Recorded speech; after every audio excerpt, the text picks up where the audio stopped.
درود با شما دوستان و هواداران گوشتینی ملی تاجیکی گوشتینگیری این نوروزگاه شهر دوشنبه است و اولین جفت به میدان میبراید. حالا ارغچ مرادوف پهلوان پیراهن سفید پوشیده با عجم جان موحیدینوف پهلوان از شهر و نواحی تابع مرکز به میدان برآمدن. این اولین جفت است که سرکیت میکنه در اینجا.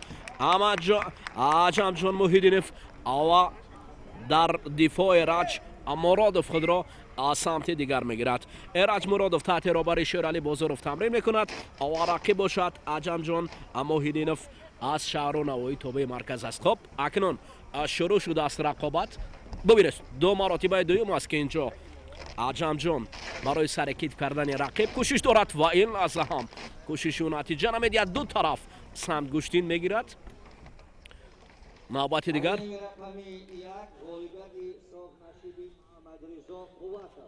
حالا اردو هم دست و گریبان پیدا کردن کوشش دارند. بسیار هم حالتهای خوب را دریافت کردنی است. و اکنون عجم جان معلوم است که پهلوان یک تگ کبود پوشیده فعال است. حالا ببینید اکنون این فعالی شاید او را با پیش برد. داور مرکز خسرو شایف است. اوه دویم باره لکه داور مرکز شاید استید و اولین فعالی یکی از پهلوانان را باید نشان دهد.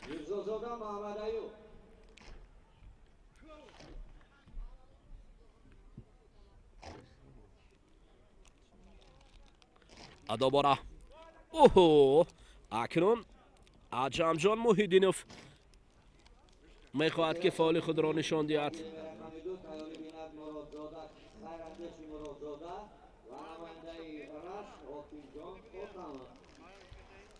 حالا داور مرکز هر لحظه صدا بلند میکند. گوشتین گیرد. در وقتی تمرین ها آسیب یافتنی نماینده ولایت سوخ غالبیت نصیبی نماینده شهر و نواحی تابع مرکز میرزازاده محمد ایوب. چند نوبتی که در اینجا جمهور طرفین بودند. آگاهی اول را برای پهلوان پیراهن کبود پوشیده عجم جان موحیدینوف برای غیر قاعده داشتن نشان می‌دهد. اما ببینید این پهلوان پیراهن کبود پوشیده فعال است. از روی دیگر گیریم چند نوبت سر کتف رقیب را اجرا کردنی از اصول را.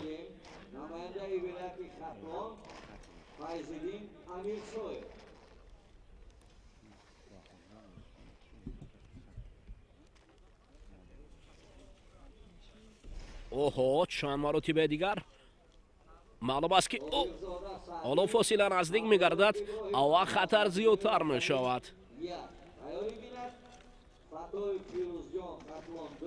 پهلوانانی تا 65 کیلو گوشتین دارند دوستان عزیز. فقط یک آگاهی برای پهلوانی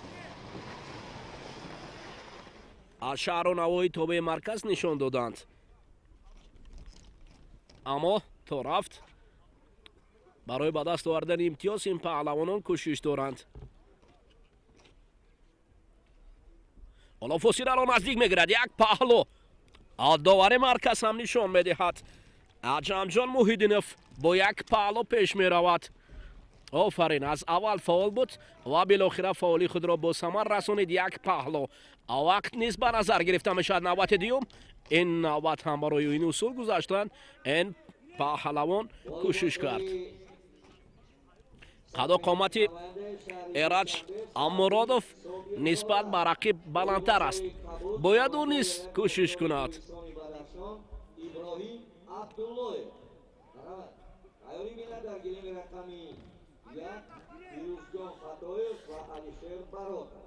داور مرکز جبران میکند. اکنون حلال نشان میدهد. ایرج مرادوف داور مرکز نشان میدهد که این پرتافت حلال بود. آفرین. اکنون یک پهلو از بین رفت و امتیازی از همه بلندی در گوشتینی ملی تاجیکی ҳалол мегӯянд. Эраҷ Муродов таҳти роҳбарии Шералӣ Бозоров тамрин кардааст ва ғолиб шуд.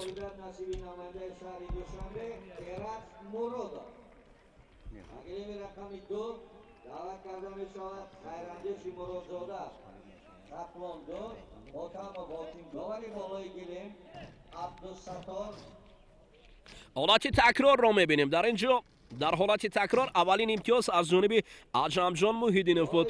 Аҷамҷон метавонист ки аммо дубора тариқи сарҳалчанд дар ин ҷо пул мегӯянд ё кӯпру кардааст, аммо ин хатар ҳам барои саломатӣ дорад. бояд ин аз ин вазъи хатарнок Аҷамҷон Муҳиддинов даст кашад, дар ҳоле ки пешсаф буд. метавонист ки фақат каме дигар ҳунарнамоӣ мекард, муваффақ ҳам мешуд. аммо Эраҷ Муродов офарин, белохира баъд аз чанд лаҳза даст боло шуд. хуб, акнун довари марказ аз аноҳияи Файзобод барои мо Муҳаммад Мирзоев лаҳзае нишон дод. ва ҷуфти ваз мешавад. Амуродзода Хайрандеш паҳлавони хатлонӣ аст. бар муқобили Ҳокимҷон Ҳотамов паҳлавони раштӣ мебарояд.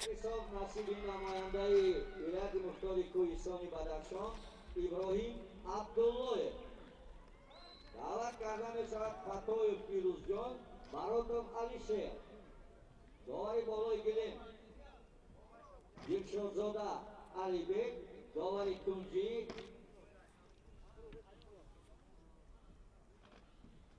Хуҷандиҷо. ҳоло паҳлавононро бори дигар ба таври расмӣ болибосҳои сафед Хайрандеши маърифӣ карданд. болибосҳои кабуд Ҳокимҷон Ҳотамов. марҳамат. адовари марказ Муҳаммадҷон Мирзоев бо забони ноби тоҷикӣ анакнун садо баланд мекунад. гиред. ҳарду ҳам ба мисли паланг ба гиребони якдигар чанг меандазон. дар ин ҷо паҳлавони раштӣ ҳоло имконияти хубтарро пайдо кардааст, аммо аз маркази майдон ҳам берун шудан ин маънои бале огоҳиро дорад. 100% Ҳокимҷон Ҳотамов паҳлавони раштӣ ҳарчанд хуб дар ин ҷо сарекит мекунад ва натиҷа намедиҳад. офарин. агар чунин садои баланди довари марказ ба гӯшти миллионҳо расад, ба гӯши миллионҳо, ман боварӣ дорам ки чунин ҳаракатҳои ҷолиби довар ҳатто аз ҳаракатҳои паҳлавонҳо фарқкунанда аст. яъне ҷолибтар аст. довар вазифаи муқаддас ва аз ҳама функсияи баландро иҷро мекунад дар маркази майдон. аз ин хотир чунин садои баланд барои ҳам гӯштингирон маълум аст, ҳам тамошобинон ва ҳам мо шориҳон. паҳлавони раштӣ акнун баъд аз як огоҳӣ бояд фаъол шавад. ва агар на ҷуброн кардан як огоҳӣ ба суди кор нахоҳад буд. Муродзода Хайрандеш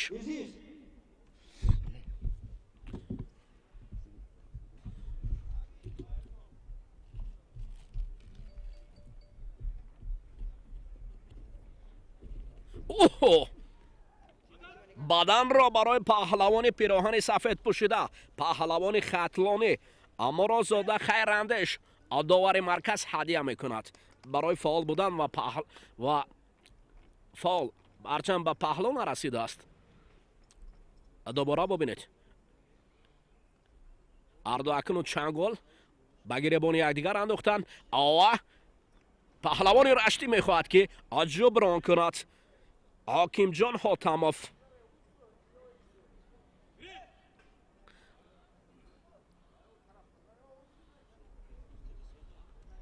кӯшишҳои тарафайн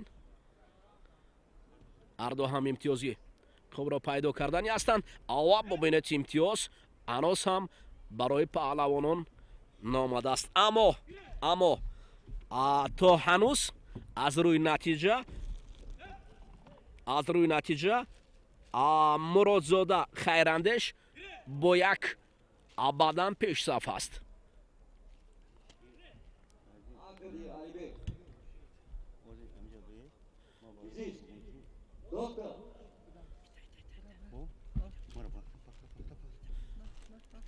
اوه دوباره دو بدن برای پهلوان پیراهن سفید پوشیده هدیه می شود. آفرین. هرچند پهلو و حلال هم نباشد اما بدن قبلا در گوشتین جدا اینو ایوکو می گفتند، حالا در گوشتین ملی باقی مونده است این بدن است و بدن پهلو و امتیازی از همه کامل این اپان است حلال در گوشتین ملی توچکی. محمد میرزایف گشته یا برگشته گیرت آوا ایستد میگوید. هر آن کس که به گوشتین نبرد آورد سر مهتره زیر گرد آورد. چون مرازاده خیراندیش. آفرین. داور مرکز بسیار هم فعال است. از پهلوانان دیده داور مرکز فعالتر است. سه بدن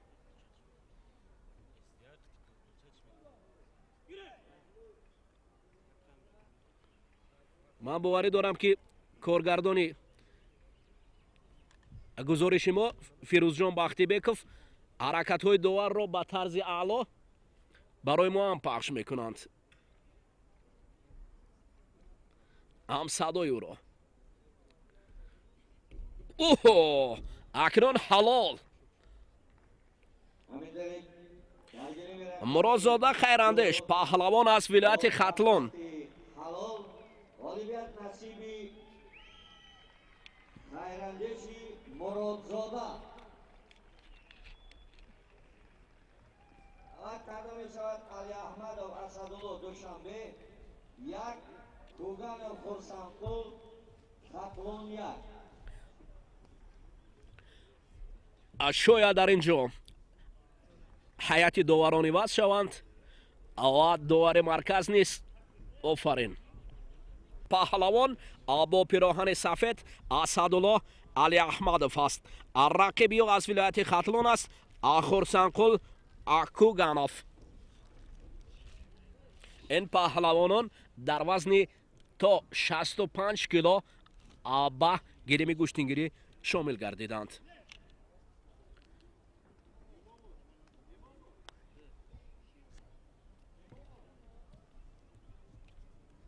با لباس‌های سفید نماینده شهر دوشنبه اسدالله علی احمد با لباس‌های کبود نماینده ختلان یک خرسنقل کوگانov.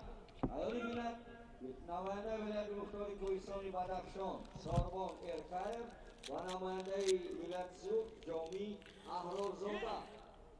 باور کامل است که اینجا پهلوانان از شهر و نواحی توبه مرکز از سه ولایت جمهوری تاجیکستان شهر دوشنبه و همچنین دانشکده تربیت جسمانی به نام جهان پهلوان سید مومن رحیمov نیز حضور دارند. چون درگاهی اساسی برای تربیت کردن پهلوانان کشور سهم دانشکده هم زیاد است. خب اکنون نبرد شروع شد. اسدالله با خرسنقل کارمندان یوزیونکو از شما احترامانا خواهش میکنیم که همین نفرهایی که نمی زانده همه شا بگیرید دسته برامده بی بچه برای شما من کردیم همین گوشتینه جای نشست 20,000 جای نشست های نخود که بالای سری داورا را آمده بشید اینجا را گفتیم یکم کس نتوان برامده ماما اینجا برامده ماما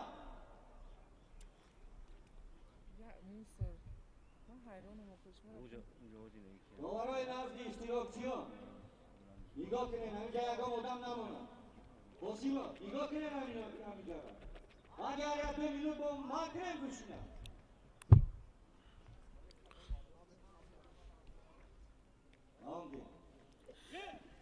حالا دوباره صدای گیرد از جانب محمد جان امیرزایف داور است ناحیه فیض‌آباد. داور مرکز را من در نظر دارم. اوه حالا گیرد آوا ایستید. ببینید تلاش پهلو عدم شاید برای پهلوان شهر دوشنبه اسدالله علی احمدov بکار کرده میشد. بدن رو برای پهلوان хатлонӣ медиҳанд. Хурсанқул Акуганов.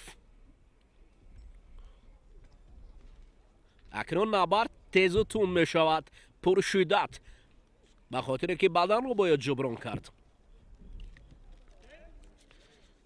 дар инҷо Асадулло ҳарчи бештар кӯшиш дорад то рақибро аллоақал бадан афтонад. ҳамин тариқ дар гилими рақами 1 бо афзалияти 1 бадан ғолибият насиби намояндаи хатлон 2 Фирӯз Бокиев. агирет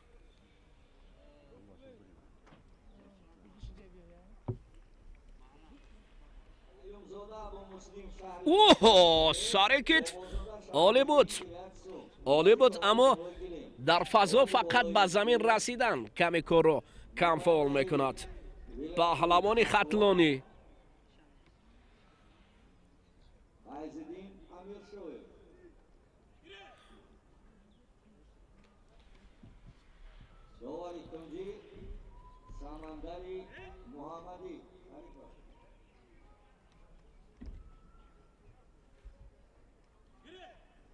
داوری کنجی اسکندر عبیدالله‌زاده.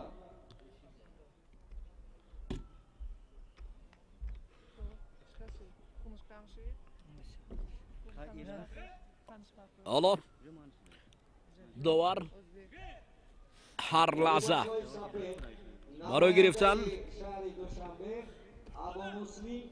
بدن دو بدن شده لکه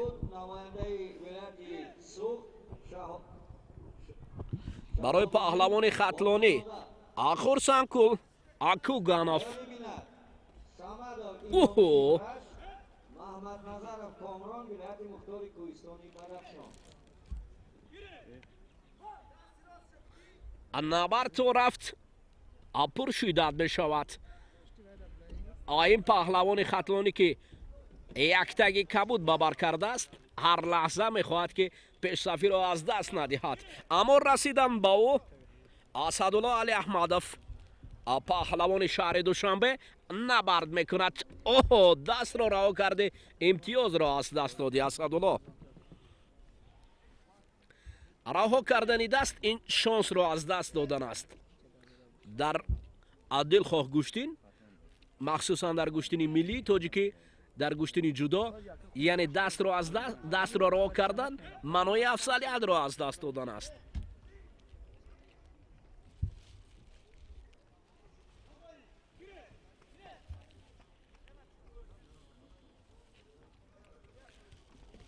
امروز باد هوا هم مخصوصا برای پهلوانان خیلی باد هوای مساعد است. اکنون این فضا فضای بهاری تاجیکستان است. فضای زیبای گوشتینگیری است. فقط برای بمنبرد هنر اصیل را نشان دهد.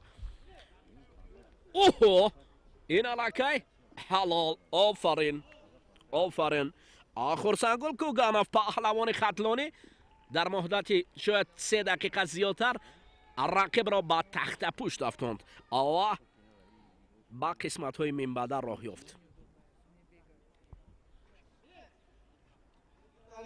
در گلیم رقمی 2 غالبیت نصیب نماینده ولایت خطلان خورسنقول کوگانov.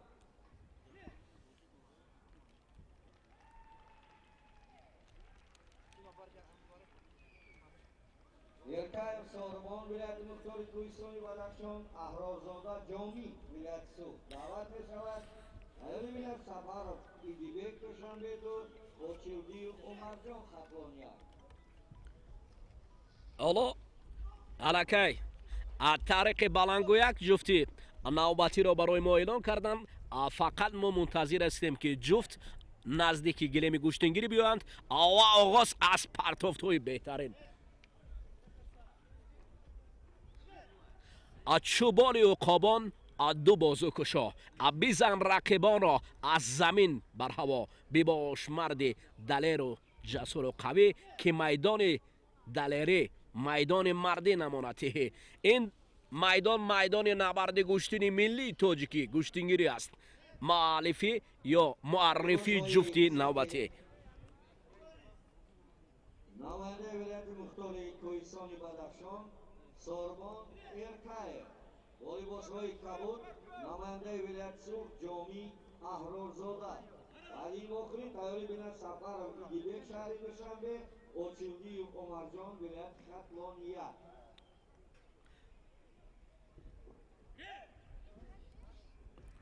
акнун набард дар даври аввал байни паҳлавонони вилояти мухтори кӯҳистони Бадахшон, Сорбон Эркаев, паҳлавон аз вилояти Суғд, Ҷоми Аҳрорзода шурӯъ гардид. Сорбон Эркаев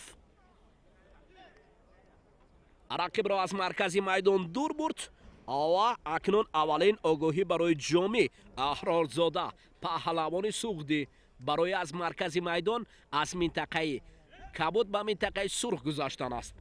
агар аз минтақае ки дар маркази майдон аст ба минтақаи сурх гузаштан, ин маънои онро дорад ки огоҳӣ. шояд огоҳӣ он қадар ба қавли дигар танбеҳи ҷиддӣ набошад, аммо ба ҳар ҳол ба кори паҳлавонон халал мерасонад.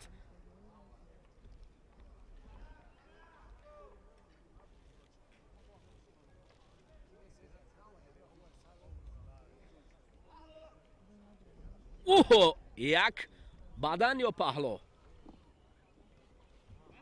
бадан акнун довар садо баланд мекунад. барои Сорбон Эркаев, паҳлавони вилояти мухтори кӯҳистони Бадахшон.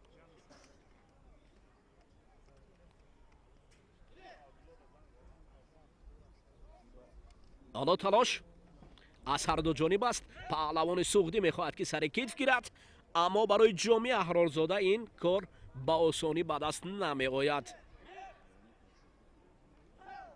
бовар кунед, аҷаб фазои зебо, аҷаб боду ҳавои дилрабо барои гуштини миллии тоҷикӣ гуштингирӣ. гӯё махсусан имрӯз барои паҳлавонон фазои дархост шуда бошад.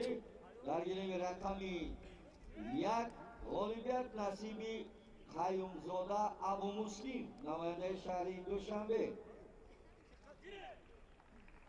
ҳарчанд дар ин ҷо Ҷоми Аҳрорзода кӯшиш дорад, аммо кӯшише ки натиҷа надошта бошад ҳеҷ маъно надорад. Иномиддин Самадов ва намояндаи вилояти мухтори кӯҳистони Бадахшон, Комрон Маҳмадназаров. ивази довари кунҷӣ Суҳроб Бозоров.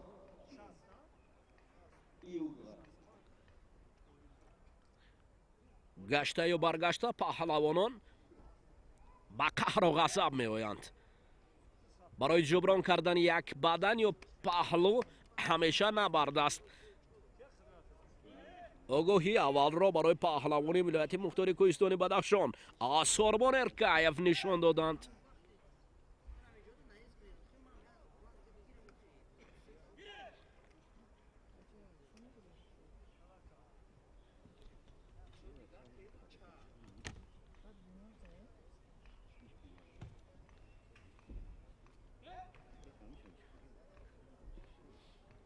Сорбон Эркаев гаштаю баргашта имтиёзро мехоҳад пайдо кунад, аммо пешсаф аст дар маҷмӯъ.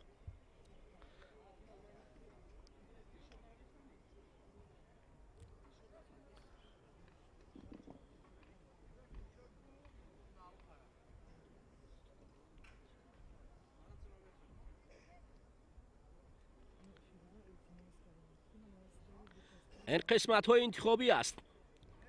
фардо дар ҳамин майдон набарди паҳлавононе ки ба қисматҳои финалӣ ва вазнҳои баланд аст, талош барои ба даст овардани ҷоми шаҳрдорӣ талош хоҳанд кард. Иномиддин Самадов, волейболшиҳои Кабуд, намояндаи вилояти мухтори кӯҳистони Бадахшон, Комрон Маҳмадназаров. марҳамат. тайёрӣ бинад намояндаи шаҳри Душанбе Ҷоми Ҳасан ва намояндаи шаҳри Навоии тобеи марказ Сарвар Абдушукуров.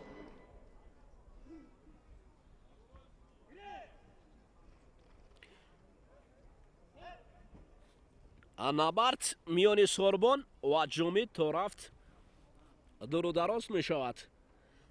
ава имтиёзи комил ҳанӯз ҳам барои ин ду паҳлавон нишон надодааст довари марказ. аммо дар маҷмӯъ Сорбон Эркаев паҳлавони бадахшонӣ пешсаф мебошад.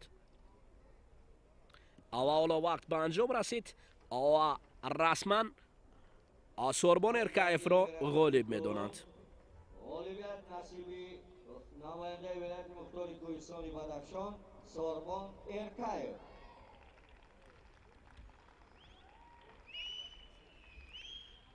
دعوت کرده می شود ایدیبک سفرov عمرجان اوچیلدی.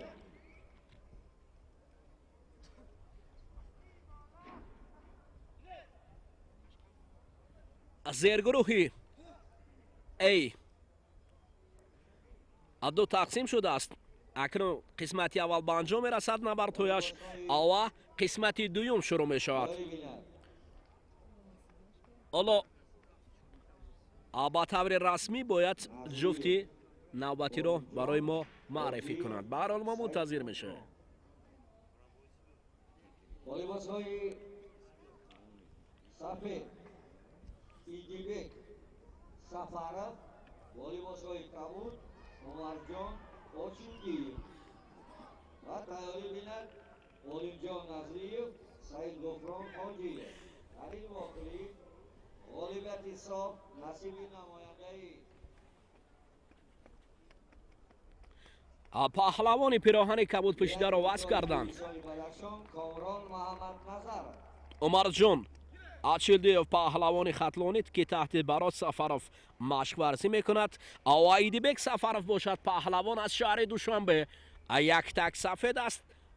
муррабби Шералӣ Бозоров аст. بالای گریم دعوت کرده می شود نماینده شهر دوشنبه جامی حسن اوهو و نماینده شهر و نواحی تابعی مرکز سرور عبدالشکور. як ҳолати наздик буд.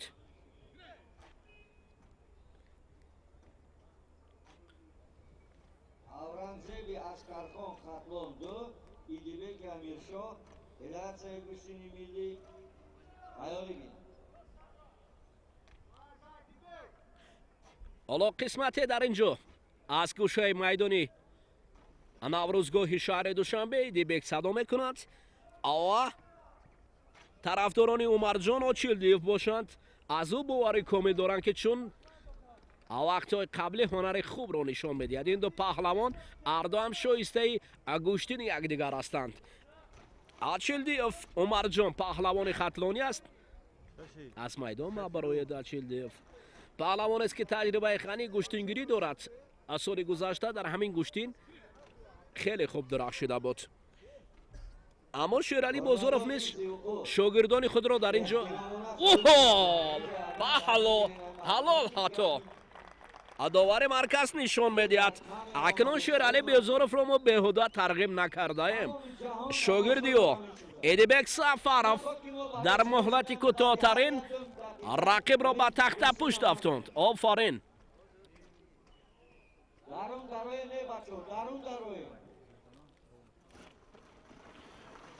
акнуни Идибек Сафаров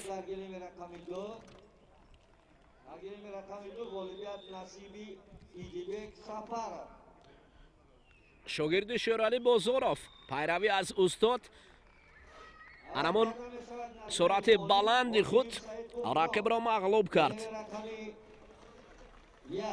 волейболчиҳои сафед намояндаи шаҳри Душанбе Ҷоми Ҳасан, волейболчиҳои Кабуд намояндаи шаҳру навоҳии тобеи марказ Сарвар Абдушукуров. айёли бинад авранзеби аскархон хатлон 2 Идибек амиршоҳ федератсияи гуштини миллии мамлакат.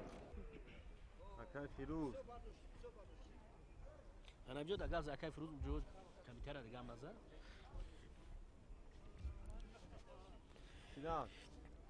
ҳоло дӯстони азиз, акнун ҷуфти васф шуд паҳлавони хатлони Олимҷон Назриев. маълум аст ки чун сухан дар бораи Назриев меравад кадом сулораро мо дар назар дорем. бар муқобили рақиби худ аз Рашт Саид Ғуфрон Хоҷиев волейболсои сафед намояндаи вилояти Шотланд Олимҷон Назриев, волейболсои кабуд намояндаи минтақаи Раш Саид Бахром Тоҷиев. Айёли бинад Фирдавс Олимов шаҳри Душанбе 2 ва шаҳри Навои Добии марказ Эҳсон Қудрат. абдусаттор Олимов довар аст, дар маркази майдон аст ки дар инҷо ҳоло садо мекунад гиред истед, боз мегӯяд ба хотире ки чун амал ман шуд. хуб дӯстони азиз, акнун Олимҷон Назриев паҳлавони хатлонӣ бар муқобили рақиби раштияш Саид Ғуфрон Ҳоҷиев. Оҳо, инҷо ҳатто Саид Ғуфрон Ҳоҷиев мехост ки сари китф рақибро дар замин афтонад, аммо Олимҷон Назриев такя ба таҷрибаи худ чолокона аз ин вазъи мураккаб худро дифоъ кард. оҳо, паҳло хеле олӣ, паҳлои ҷолиб аз ҷониби Олимҷон Назриев. як паҳло ним ғолибиятро таъмин мекунад барои паҳлавон. ҳоло набард ва ҷуброн акнун барои паҳлавони раштӣ аст. дар ғазаб меояд, чусту чолокона гиребони рақибро мегирад ва мехоҳад ки дар маркази майдон ӯро лоақал паҳло афтонад. аммо барои паҳло афтодан бояд қувваи хуб ва дониши мукаммал лозим аст. муҳим аст ҳама суръати баланд. нақши муфид бозӣ мекунад дар гуштини миллӣ тоҷикӣ гуштингирӣ.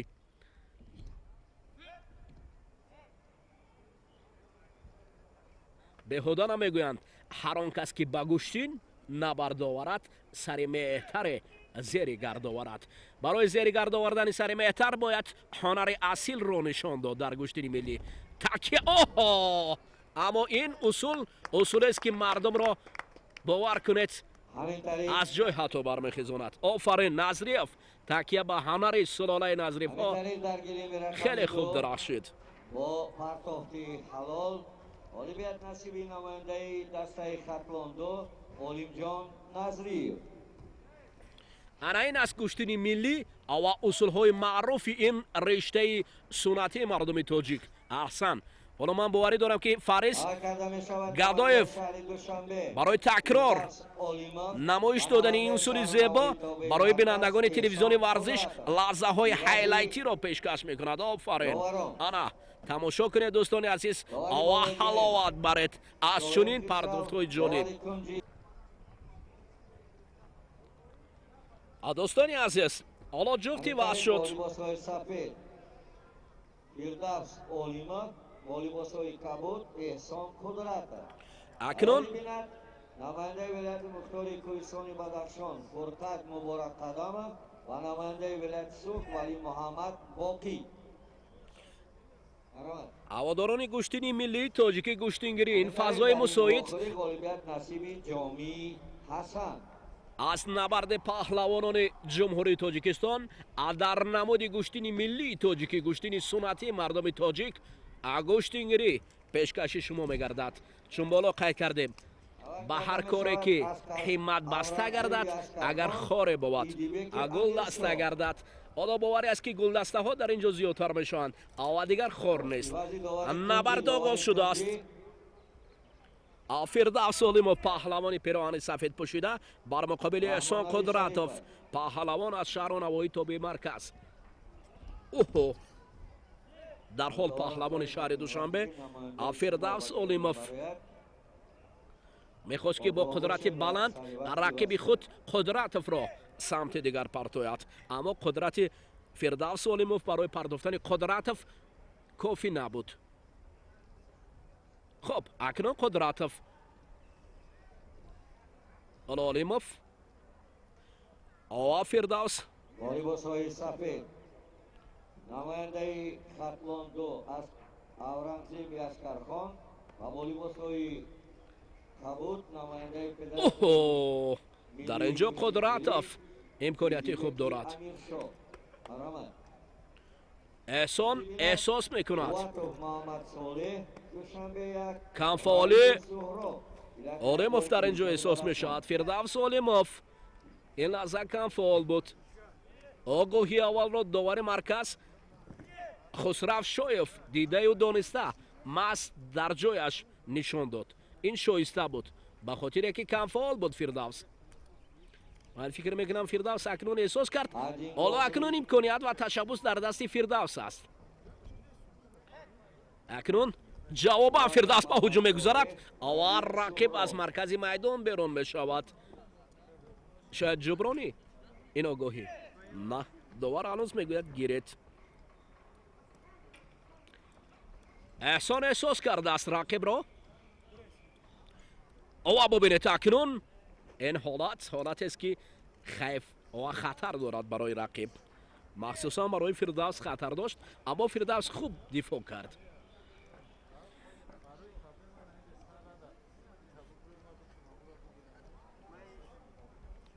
دوباره دست و چنگال زدن. فردوس قدم پیش گذاشتنی است و احسانی را احساس کرده است. حالا این فاصله دور است، کمی برای داور مرکز هم ناراحتی رو می‌آورد. اگر رفت و چون این وسیله دور و دراز دوام کند پس داور مجبور می شود که برای فردوس آگاهی نشان دهد. هیچ یک داور نمیخواهد که برای کسی از پهلوانان آگاهی دهد.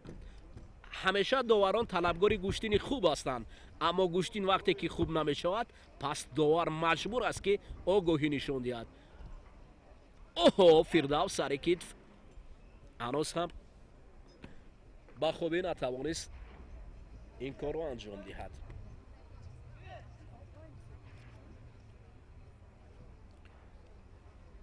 احسان فاصله را دور گرفته است. فردوس پیراهن سفید پوشیده، نه بعد از امر داور حرکت کردن قطعاً امان است. در گوشتینی ملی تاجیکی داور امر داور از همه بالا می ایستد برای پهلوانان. فردوس در اینجا عبیداللهیف صدا بلند میکند. لحظه های آخر فرا رسیده ایستاده است، اما داور باشد در حال برای احسان قدرت آگاهی و بعداً اکنون خوب است. احسان هرچند کم فعال شد و بعداً احساس کرد و احسان یک بدن را شایسته شد.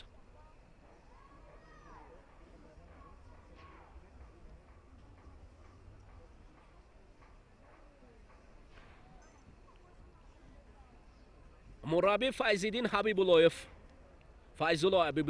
نزد میدان نشسته است. با دقت جفت را نظارت میبرد. داور کنجی است از ولایت ختلان، حتی فرزندانی او در گوشتینی ملی تاجیکی در گوشتینی سامبا خیلی خوب درخشیدند. آفرین. وقت به انجام میرسد.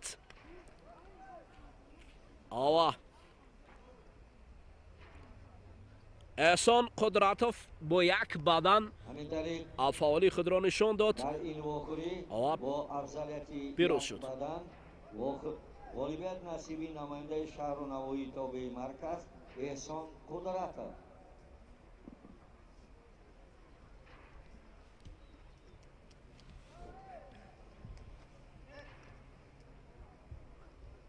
اول کرده می شود مبارک قدم و فرقت ولایت مختار کوهستان بدخشان،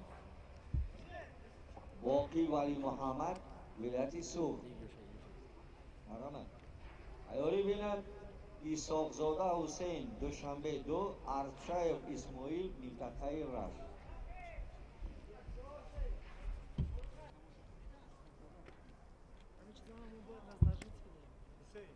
با لباس‌های سفید نماینده ولایت مختار کوهستان بدخشان فرقت مبارک قدم با لباس‌های کبود نماینده ولایت سوخ باقی ولی محمد. ایاری بیند ایساقزاده حسین شهر دوشنبه ارچایف اسماعیل منطقه رشت. اکنون زیرگروه این جفتی آخران است که مبارزه را شروع کردن. فرقت مبارک قدم و پهلوانی ولایت مختار کوهستان بدخشان پیراهن سفید ببر کرده است. ولی محمد باقی باشد پهلوان سعودی است با یک تگی کبود گوشتی را آغاز میکنند. ولایت گوشتینی ملی ایدیبک امیرشاه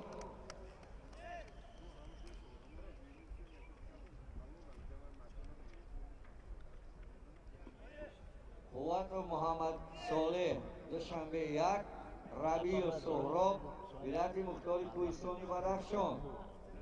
ایاری بیند شاکیرов محمد صبور رشت گلزاده واحد ولایت سوخ. شاکیرов محمد صبور گلزاده واحد آمادگی بگیرد. حالا فرقت مبارک قدمов پهلوانی ولایت مختار کوهستانی بدخشان چست و چالاکانه برای پیدا کردن امکانیت‌های زیبا رقیب خویش باقی ولی محمد را جویا است، اما باقی باشد هنوز هم برای رقیب امکان نمی‌دهد. والیباس‌های سفید محمد صالح قوت، والیباس‌های کبود سهراب ربیع. پهلوانان ولایت سوخت شاکیرов محمد صبور گلزاده واحد از کلوب ورزشی زرافشان تحت رهبری شاهین گلوف اکثرا در این مسابقات شرکت دارند. همچنین سلاله پهلوانان باکیف هم برای سفربر کردن پهلوانان نقش دارند. سلاله گلوف ها در گوشتین ملی تاجیکی مخصوصا در رشته کمربندی نام و شهرت دارند.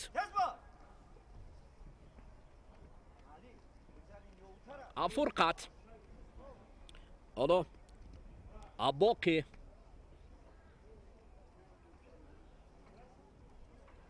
فرقت فرصت را از دست دادنی نیست، اما باقی باشد چست و چالاکانه چند نوبت دیگر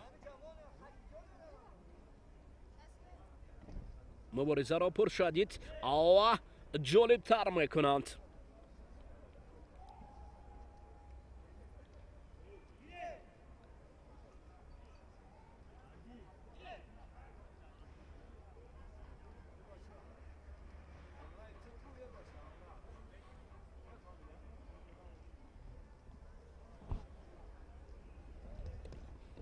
پهلوان سوختی امکانیتی خوبتر داشت اما به نتیجه است.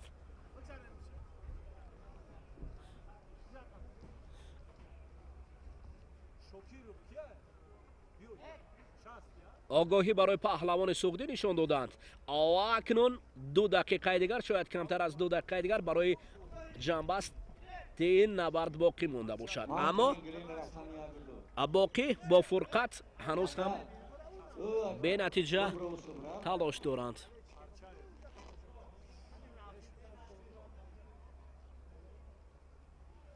برای خودت همین چهاربینی را من کردن. پیلیکو 20,000 جای نشسته.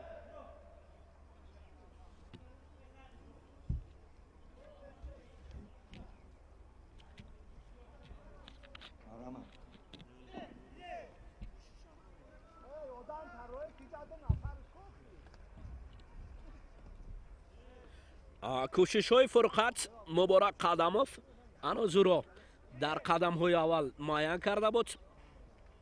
این پهلوان ولایت مختار کوهستانی بدخشان چست و چالاکه برای پیدا کردن امکانیت های زیبا تلاش میکند و باقی باشد کار را باقی گذاشته است. دقیقه آخران هم فرا رسید و عبیدالله فاس سمت دیگر صدا میکند. دقیقه آخران عبیدالله یکی از نفران است که در دانشکده تربیت جسمانی به نام جهان پهلوان سید مومن رحیمov درس میدهد و الکی چست و چالاکی پهلوان را احساس میکند.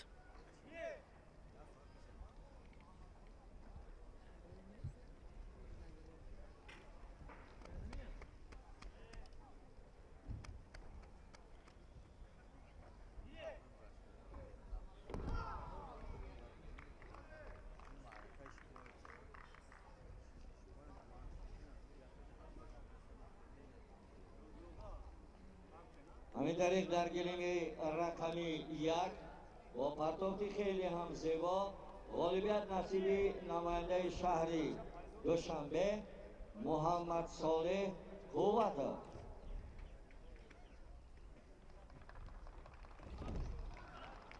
баданро акнун ҳадя мекунанд. Белохира авад карда мешавад Шокиров Муҳаммад Сабур Раш Гулзода Воҳид вилояти Сух. муборак қадам фурқат паҳлавони вилояти мухтори Кӯҳистони Бадахшон. Офарин.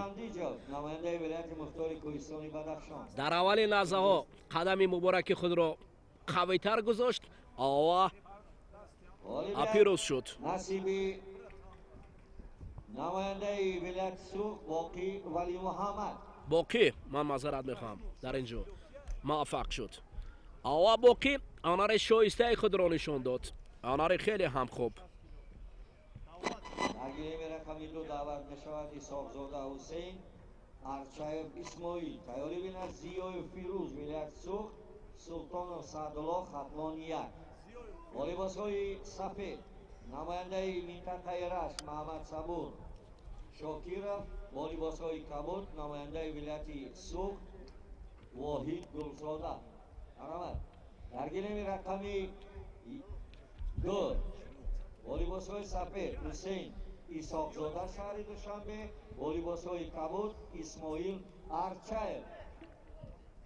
нест аз сабаби ба болои гилем набаромадани Исмоил Арчаев ғолибият насиби намояндаи шаҳри Душанбе Ҳусейн Исоқзода.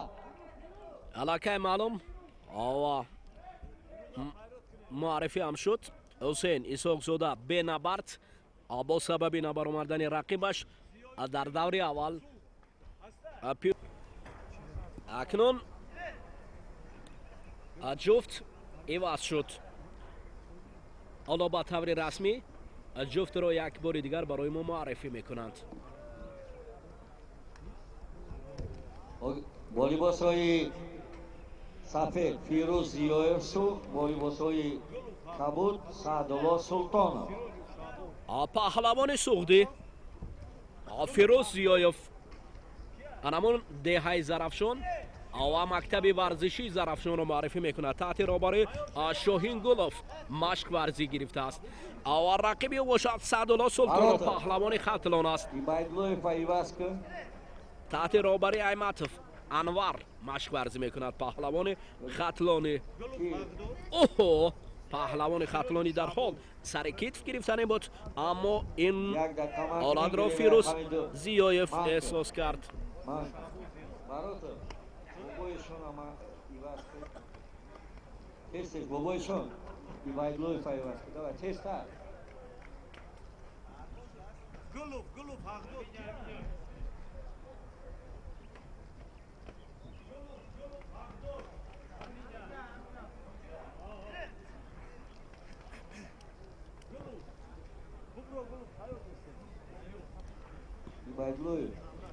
Ибайдуллоев Ҳабибуллоев тезтар.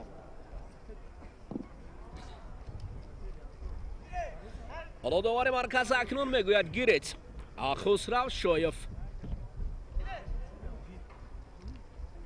оҳо чусту чӯроки паҳлавонон зиёдтар мешавад. паҳлавони суғдӣ Фирӯз Зиёев пироҳани сафед ба бар кардааст.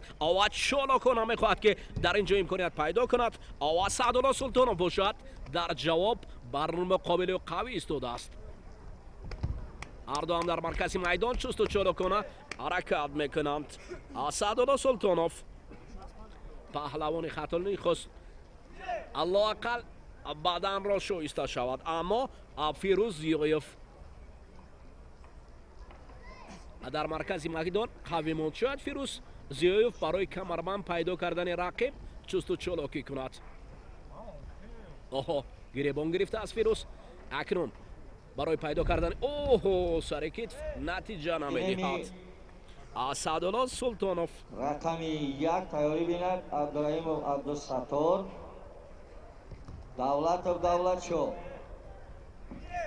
акнун огоҳии аввалро барои Фирӯз Зиёев паҳлавони суғдӣ нишон медиҳад. рақами 2 Гулов Ҳақдод Сироҷов Шаҳбоз тайёрӣ бинад. аммо Саъдулло Султонов бошад.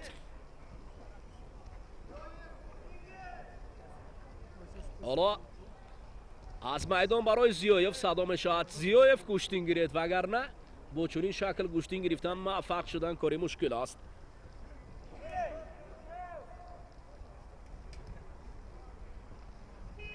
حالا سیاف اکنون شاید باشد یا نه. اوه یک حالت زیبا را پیدا کردنی از سیاف فیروز.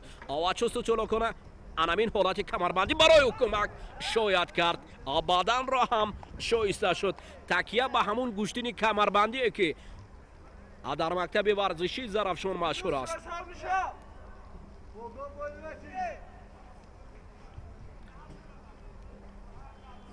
شاید سعدالله سلطانوف به خبر از کمربندی این مرد. اوه در اینجا سعدالله سلطانوف هم خواست جبران از سر کتف نماید.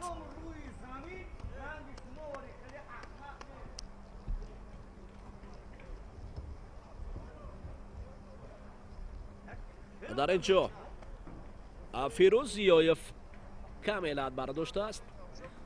از بین خود جاری می شود. شاید این لحظه برطرف گردد.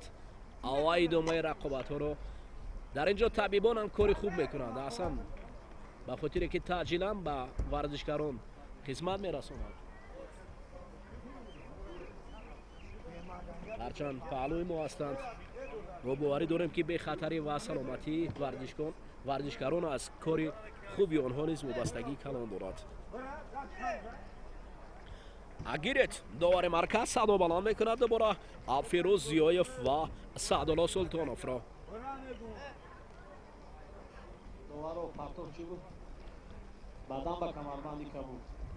حالا فیروز سعدالله فیروز کمی فاصله را دورتر میگیرد. سعدالله باشد فاصله نزدیکتر اما نه قوه نمیرسد برای سعدالله.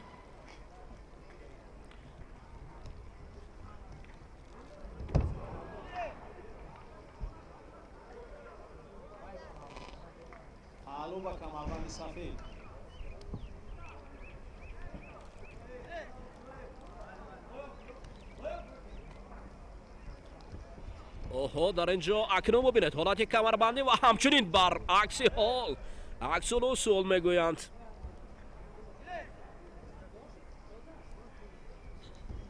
فیروز را سعدالله خواست که به پهلو افتاند اما همین حالت خطر دارد برای فیروز.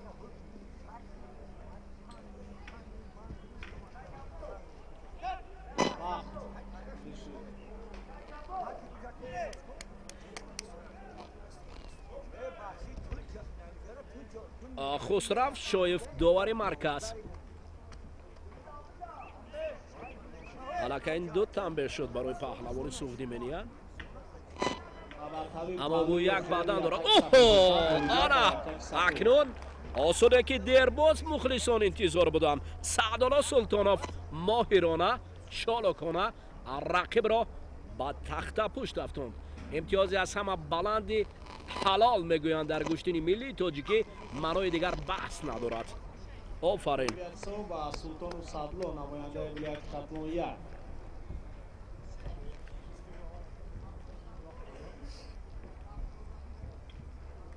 هرچند فیروز زیایف پیش صف بود اما کمی فارغ بالی او را با تخته پشت افتاند.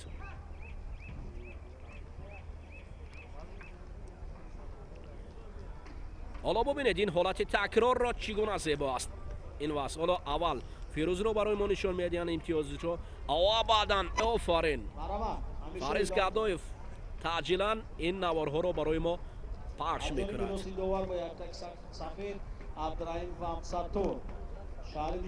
او نیز دوستدار گوشتین است. از این خاطر تکیه به پرتوهای زیبا دارد. از جانب دستی راستی داور با یک تک سفید گلوف حق داد شهر دوشنبه. از جانب دستی چپی داور سیروجو. دوستان عزیز شهباز شهرنوی توبه مرکز جفتی وصل می شود اما داور مرکز همانو گیرید میگوید. حق داد گلوف پهلوان شهر دوشنبه است با شهباز سیروجوف پهلوان از شهر و نواحی توبه مرکز گوشتین میگیرد. ببینید گلوف در حال حق داد طلبگار حق است و بله حق داد در اینجا ماهرانه گریبان رقیب را پیدا کرد و شهباز دفاع کرد. حالا اقداد نوبت دیگر برای پیدا کردن پیراهن رقیب و سر کتف ماهرانه حلال.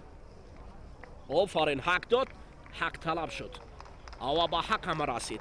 آفرین، این کفکوبی به خاطر همین هنر زیبای حق داد است. حق داد شهر دوشنبه. بیاید دوستانی عزیز، هنوز هم شما دیر از پرتافت این حق داد نمانده اید.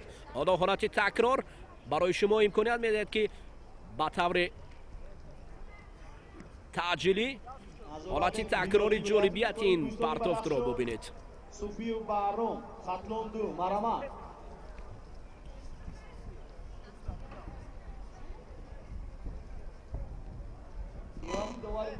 دواری بالای گیلیم میرزوی محمد علی شهر نوی توبه مرکز.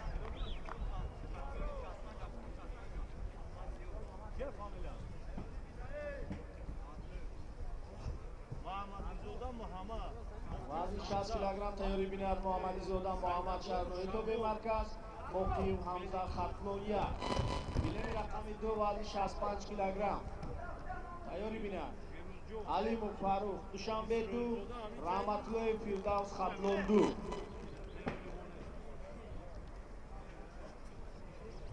جانب دست راست دوار با یک تک سفید ازورابک هلالی ولایت مختار کوهستانی بدخشان. از جانب دست چپ دوار سوفیو بحرام خطلون 2. من نه کودکم، گرچه تو هستی جوان، با گوشتی کمر بسته دارم میان. پهلوانان با وجودی که قسمت جوانتر هستند اما در پیروی از این سطرهای زیبایی اشعار بزرگان ما گوشتین میگیره. اوه، در حال یک بدن را دواری مرکز هنمون به مثل هنمون پرتافت زیبا تعجیلا نشان میدهد. برای بحرام سوفیف در اینجا حالا اکنون رقیبی الالی. بحرام سوفیف بسیار چست و چالاک گوشتین میگیرد. این پهلوان خطلانی و هلالی پهلوان بدخشی باشد با پیراهن سفید در دفاع است. اصلا سوفیو این سلاله پهلوانان ولایت خطلان هستند.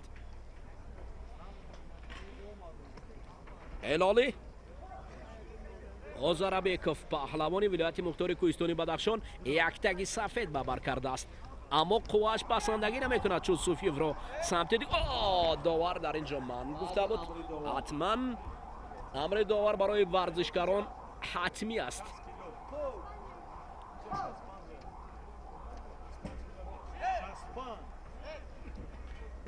محمد میرزویف چون پیش طرف فعال است در داوری را در نظر دارم. هر لحظه صدای بسیار هم بلند فهما شفاف را نشان میدهد.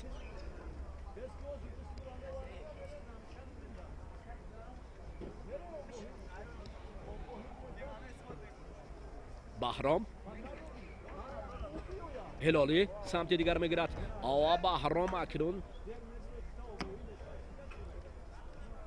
بعضن حالت دستی دویم را داشتن مهم و ضرور است.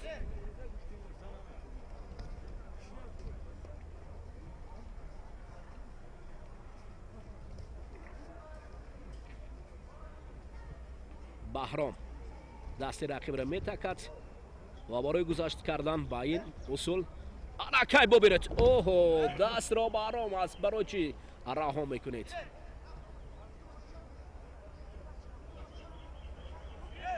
هلالی باشد الکی احساس کرد که در مقابلی و رقیبی سرسخت و پر قوت ایستاده است. حالا او نیست. یک کوشش زیبا بود از جانب بحرام از سوفیف پهلوان خطلانی.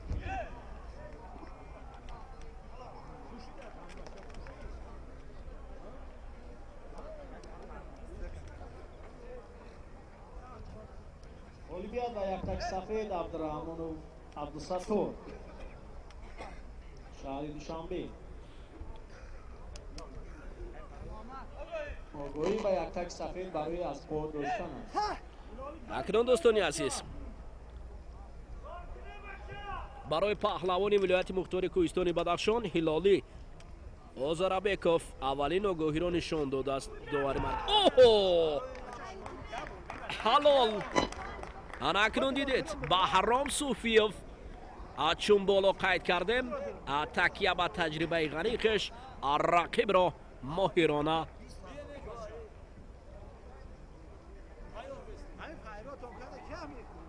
ба тахта пушт меафтонад.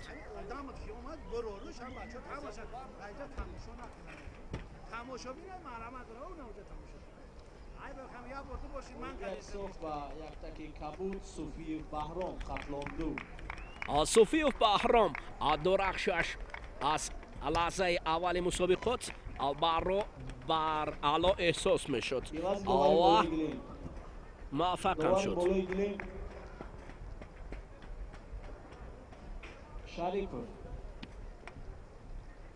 Шариков Рамонали минтақаи Раш.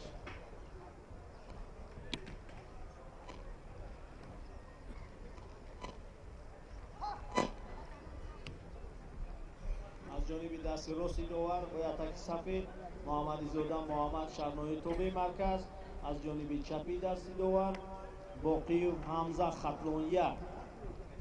Даргирем рақами ду вазни 65 килограмм, аз ҷониби дасти рости довар Алимов Фарух Душанбе ду, аз ҷониби даст чапи довар Раҳматлои Фирдавс Хатлон ду.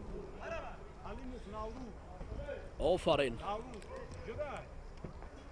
акнун барои доварон офарин. бубинед Муҳаммад ҳамеша ба доварони кунҷиам мегӯяд ки омодааст. шурӯъ аз даври дуюм дар мусобиқаи мо тӯҳфаҳои пулӣ ба ҳар як ғолиб тақдим карда мешавад. ғолиби даври дуюм ба гирифтани 200 сомонӣ, ғолиби даври сеюм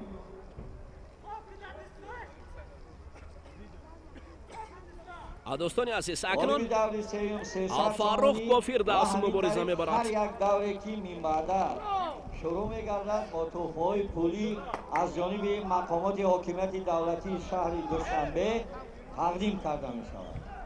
дар ин ҷо ва фардо аз ҷониби раиси шаҳри Душанбе шоҳҷоиза барои ғолиби вазни мутлақ муайян гардидааст. шоҳҷоиза фардо талош набарди паҳлавонон барои ба даст овардани шоҳҷоиза шурӯъ мешавад. имрӯз бошад паҳлавонони сабук гуштин мегиранд. аниқтараш паҳлавононе ки шурӯъ аз вазни 60 кило ба набард баромаданд. бубинед дар ин ҷо як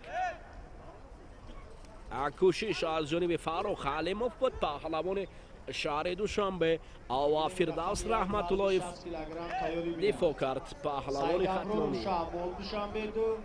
милли бойзода Фирӯзҷон Хатлония тайёрӣ бинад. вазни 60 килограмм.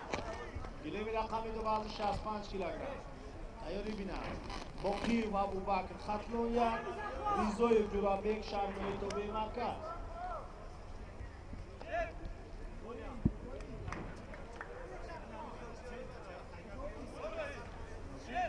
аввалин огоҳӣ барои паҳлавони Хатлони Фирдавс Раҳматуллоев.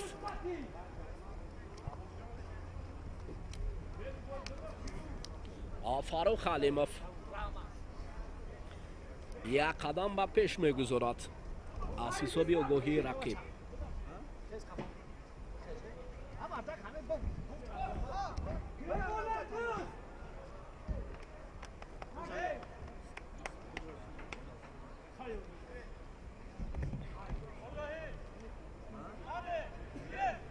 огоҳи дуюм акнун ба танбеҳ мубаддал мегардад барои паҳлавони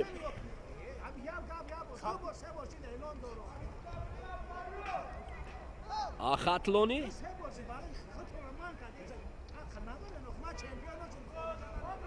ҳадо Фарух бошад. баданро соҳиб мешавад.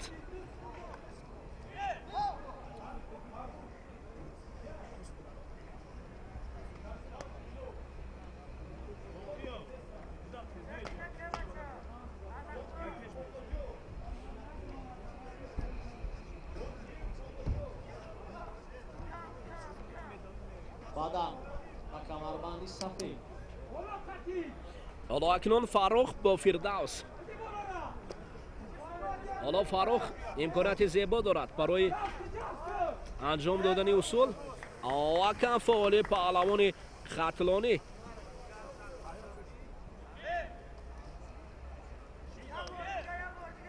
یک مراتب دیگر صدا میکنن برای فاروق فعال شدنش. در حالت کم فعال بودن فردوس رحمت الله پهلوان خطلانی پس ترک میدان خواهد کرد. از این خاطر باید فردوس فعال باشد.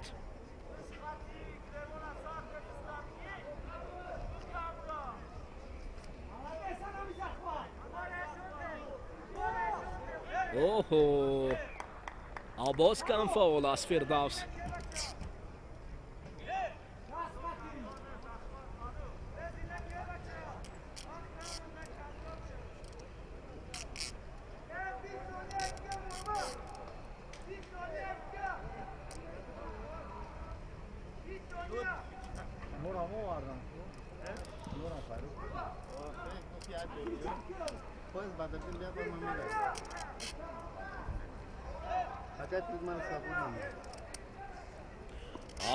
رفته نبر تو رفت. پرچیدن می شود.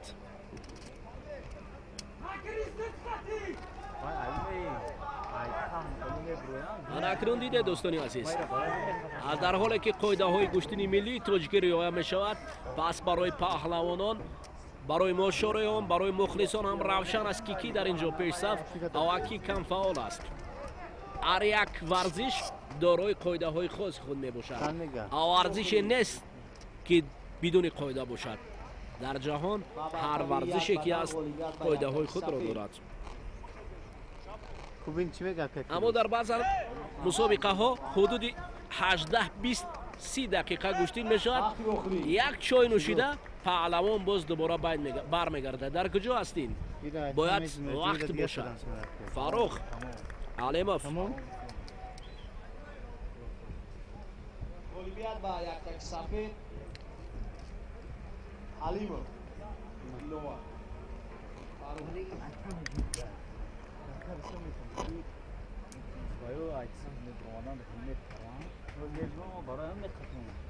ایوازی دواری کنجی اولیموف افساتو نویای سنگبور. ایوازی دواری کنجی گلمی رقم یک اسکندری اوبایدلو مرمان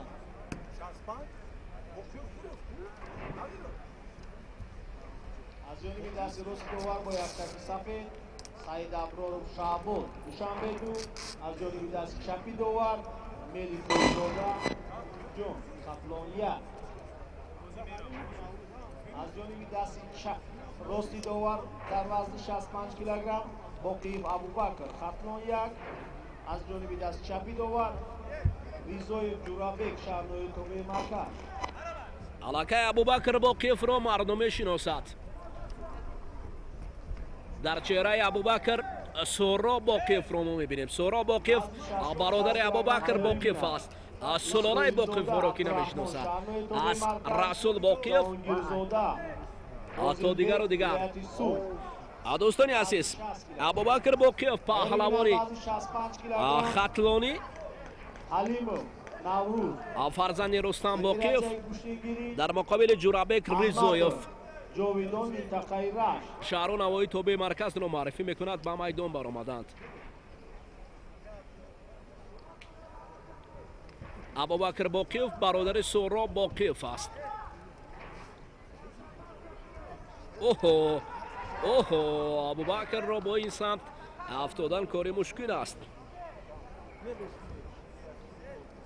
رستم بوکیف وقتی که پدر ابوبکر گوشتین میگرفت جهان در حیرت بود از سرعت بلند، از هنر رستم بوکیف، از هنر رسول بوکیف.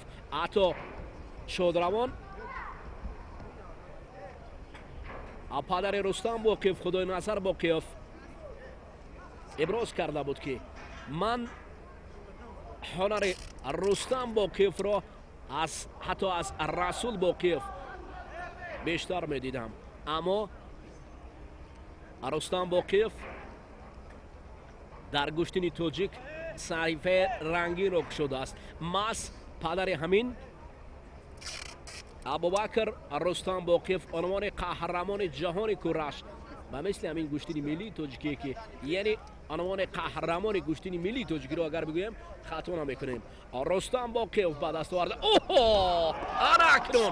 ана акнун дар пайравӣ аз гуфтаи мо абубакр бори дигар исбот кард ки сулолаи Бокиевҳо ҳамоно доманаш дар ҷаҳон паноҳ аст. офарин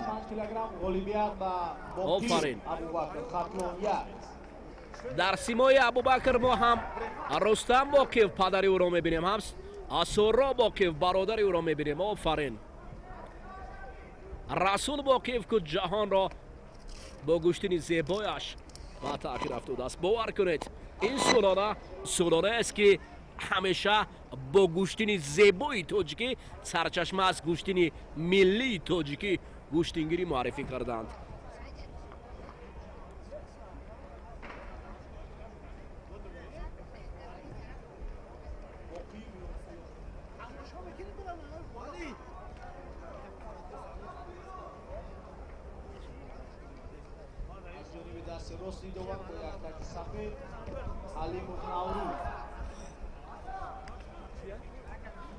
حالا اینجا یک پهلوان به رقیب میبراید در اختیارش نوروز حلیمов. وزن 65 کیلوگرم دعوت کرده میشود بوقیف یعقوب جان ولایت مختاری کوهستانی بدخشان سفرعلی علی جان دوشنبه 1. حالا باز بوقیف اعلان میکنم اما این نه سلالای بوقیف است اما هنرش به مثل سلالای بوقیف است. پهلوان ولایت مختاری کوهستانی بدخشان یعقوب جان بوقیف شاید پیروی از سلالای بوقیف الهام پیدا کرده است و هنر خوب هم دارد. رقیبی او علی جان سفرعلی شهر دوشنبه باور ندارد از هنر بوقیف. پس این لحظه در یک جایگی تماشا میکنیم.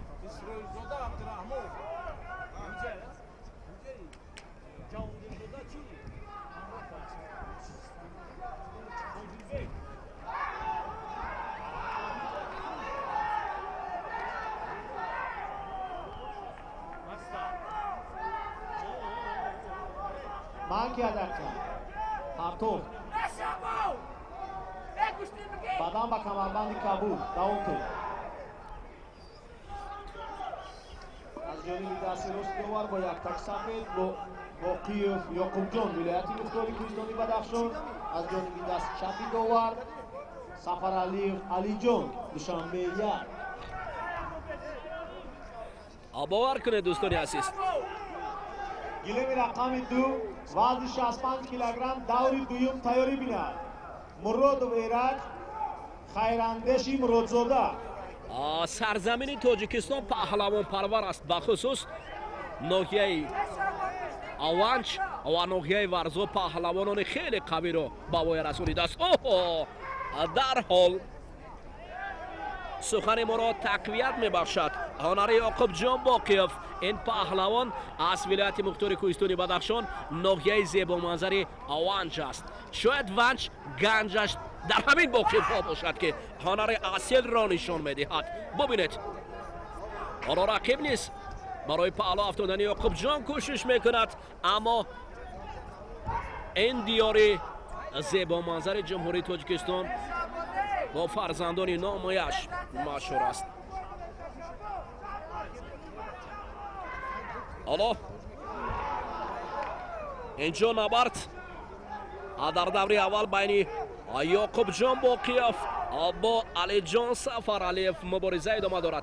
در اینجا بوقیف شست و چالاکان از سمت دیگر میگذارد و بخریسان هم علی جان سفرعلی پهلوان است که تحت روبالی شیرعلی بزرگ مشق کرده است و خوب میداند او هم گوشتین را اما باید بر مقابل بوقیف هنر اصیل را نشان دهد. علی جان حالا کوشش دارد بوقیف باشد تجربه غنی گوشتین ملی تاجیکی گوشتین جدا را هم دارد. خیلی خوب و خیلی عالی هم هر دو ارزشمند هستند. دو رقیبی پر ارزش بین هم افتادند. برتری یک بدن غالبیت و یک تکی کبود برای علی جان میگوین علی جان اوه بوکیف را ببینید آفرین انا این حلال است انا اکنون دیده دوستان عزیز یاکوب جان بوکیف پهلوانی نامدار تاجیک در گوشتنی جدا گوشتنی ملی گوشتنی سامبو و این نوبت در مسابقات نیز خیلی خوب درخشید هرچند علی جان سفرالیف رقیبی ارزشمند بود او خوب گوشتین میگرفت اما از خوب دیده با پرقوتر بود از رقیب من باوری کامل دارم که حالت تکرار یاکوب جان بوکیف را ما بعد از رسما نشان دادن غالب تماشا میکنیم و از دیدار این نوار زیبا حلاوت هم میبریم انا این است انا این نوار است ببینید اوه از فضای بلند با تخت پشت رفتیدن است چوبان عقابان و دو بازو شدن همین است اسرائیل زاده عبدالرحمن شانوی تو به مرکز جهانگیر زاده فاضلبک ولایت سو دوره دویم است دوشنبه یک از جانب دست چپی داور خیراندشی مرودزاده خطلان دو اکنون دوره دویم شروع میگردد بین پهلوانان 65 کیلو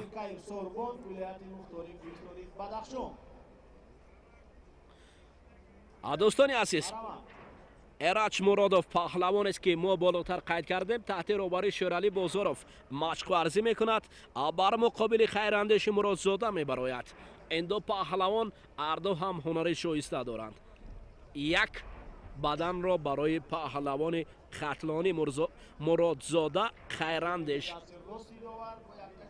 نشان میدهند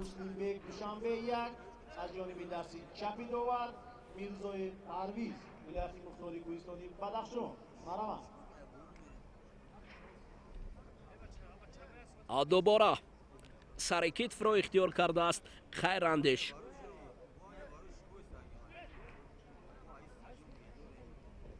اما ایرج مرادوف باشد خدا آرام آوه صبور است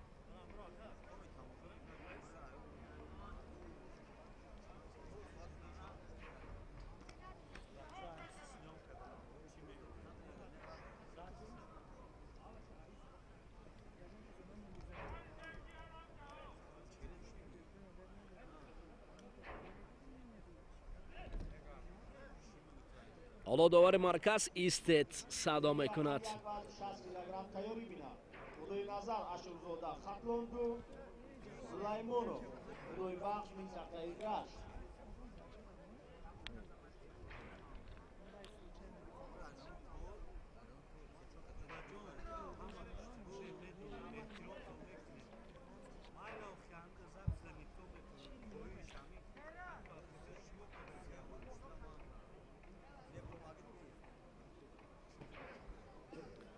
نبرد پهلوانان در وزن تا 65 کیلو اکنون دور دویم شروع گردیده است ایرج مرادوف کم فعال است خیراندش مرادزاده پهلوان خطلانی چون پیشتره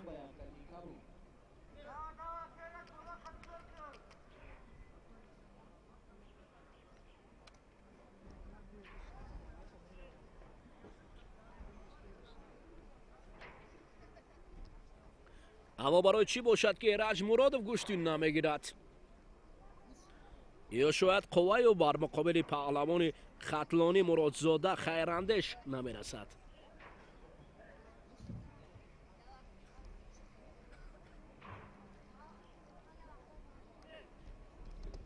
باز گشته یا برگشته اکنون در اینجا خیراندش آنارش را خوب آواز زیبا نشان میدهد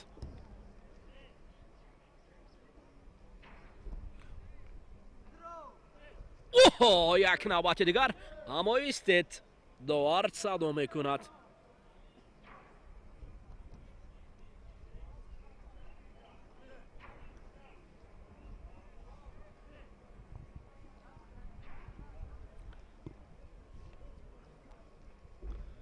анакнун ин партов паҳло аст. хайрандеши муродзода паҳлавони хатлонӣ. аммо эраҷ бошад на даври аввала гуштин мегирад. ба мисли даври аввал эраҷ тамоман гуштина мегирад. даври аввал эраҷ хуб дурахшида буд, аммо дар даври дуюм хайрандеш бисёр ҳам ҷолиб анарашро нишон медиҳад. ҳоло акнун дасту бозу якдигарро доштанд. ава эраҷ ҳам истеддовар мегӯяд. офарин хайрандеш.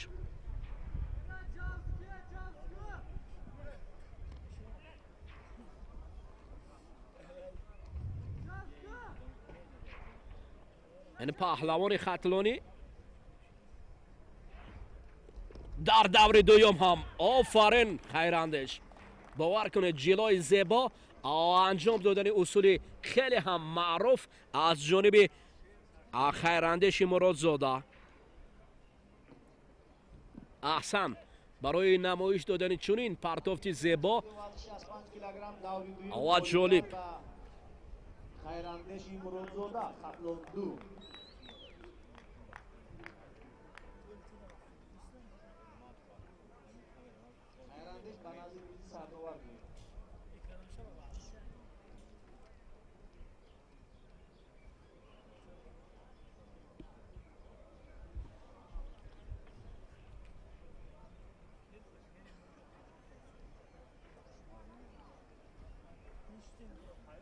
حالتهای تکرار را همیشه چون پیشتره انامین جو میبینید و حلاوت میبرید. تنیقترش از تلویزیون ورزش.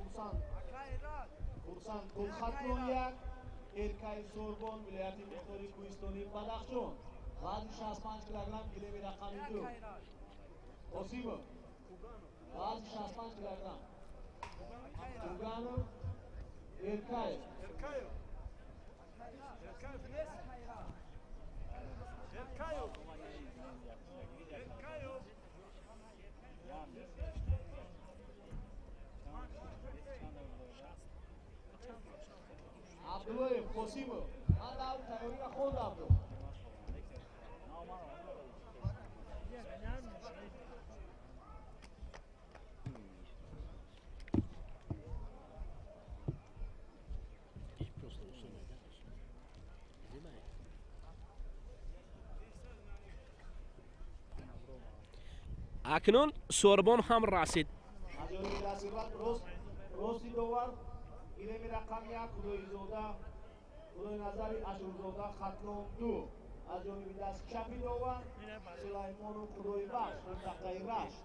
حالا دوستانی عزیز برای سوربون آهسته راندنش آگاهی میدین. سوربون در گوشتین آهسته نمیرونید، در گوشتین تستر سرعت رو میرونید. حالا دوستانی عزیز اکنون مبارزه بین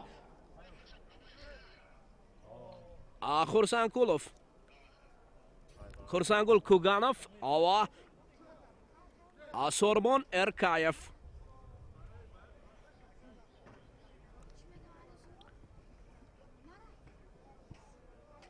کوگانوف ارکایف. اوه باور کنید چونین پهلوی زیبا بعدن برای پهلوانی پهلو. بله سوربون اکنون هرچند آهسته راند در اول، اما بعدا سرعت رو بلند کرد. سوربون جبران کرد دیر موندن را. سوربون آهسته دیگر نمیراند. سوربون عباس گشته یا برگشته سرعت بلند را اختیار کرده است.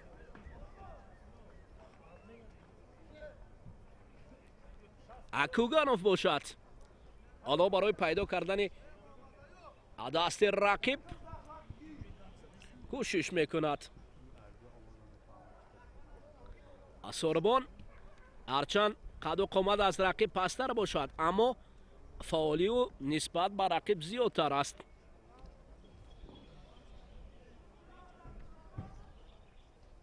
کوگانوف Сафаров, Идибек, Назриев, Олимҷон. وزن 65 کیلوگرم.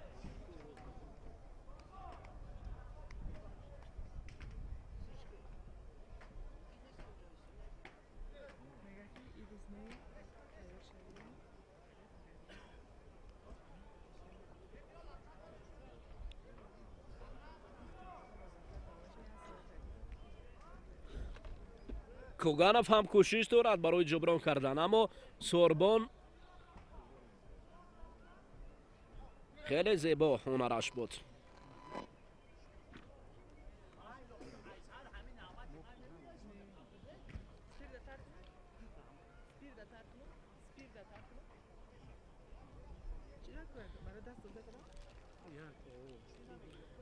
ҳоло дӯстони азиз, акнун сорбон Эркаев дар ин ҷо хубтарону астар гӯштин гирифтану пеша гирифтааст.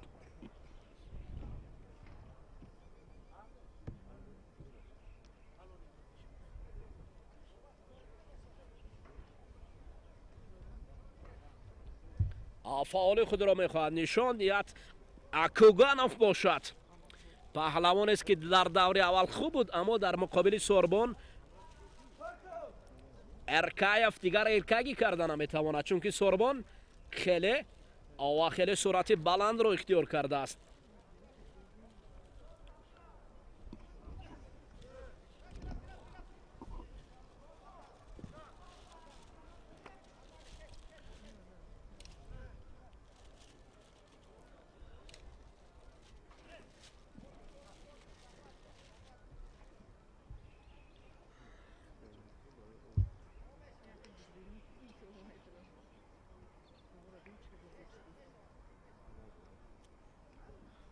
ҳоло дӯстони азиз, акнун мубориза рафта пур шадид мегардад, аммо сорбон пешсаф аст. сорбон пешсафиро аз даст намедиҳад.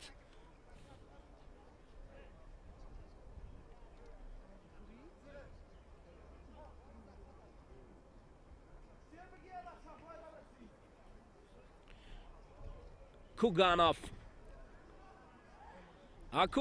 чанд тараф пеша мегирад, аммо бар муқобили сорбон ҳамоно ҳеҷ як техника ё тактикаи худро гузаронида наметавонад.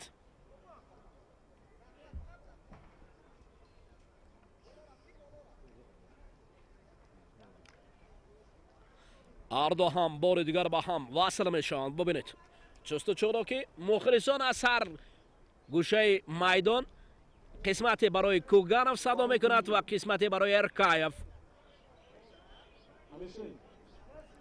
вақт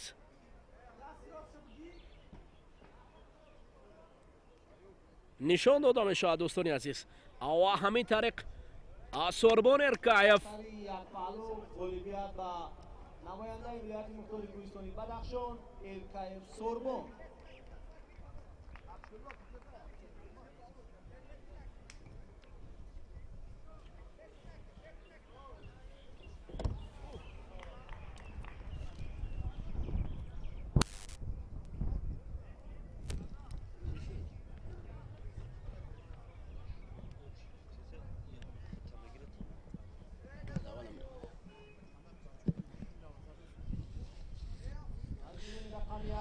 ҳоло дӯстони азиз, акнун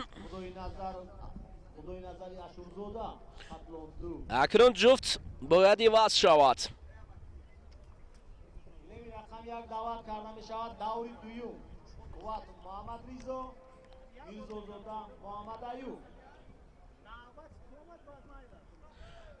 дӯстони азиз, Идибек Сафаров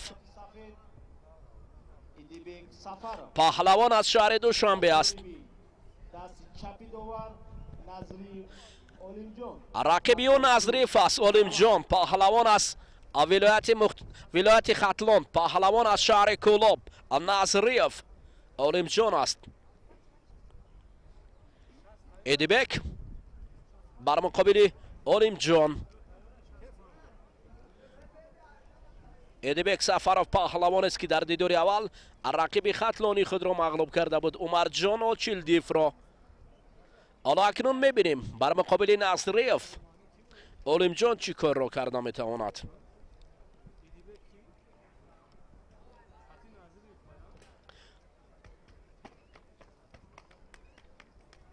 نظریف پهلوان است که در دیدار اول خیلی خوب درخشیده بود.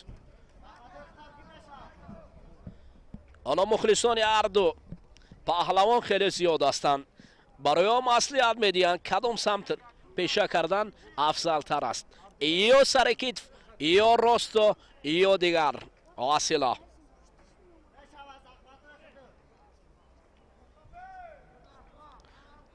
حالتی داشتن نظریف هم خیلی خوب خود را دفاع دارد. ایدیبک باشد طریق پای اول می آموزد رقیب را برای هجوم کردن آماده است. سفرов پهلوان شهر دوشنبه شیرالی بازارов مشق کرده است. این پهلوان پیراهن سفید پوشیده. نظریف با فکرم تحت روبری نظریف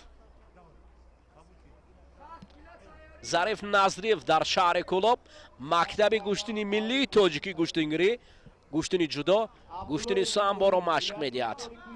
اوه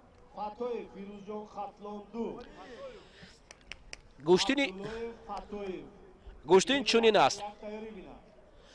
گوشتین چونین است. رفته پهلوانان با قسمت های منبعد می روند، پس مغلوب کردن هم کاری مشکل می شود.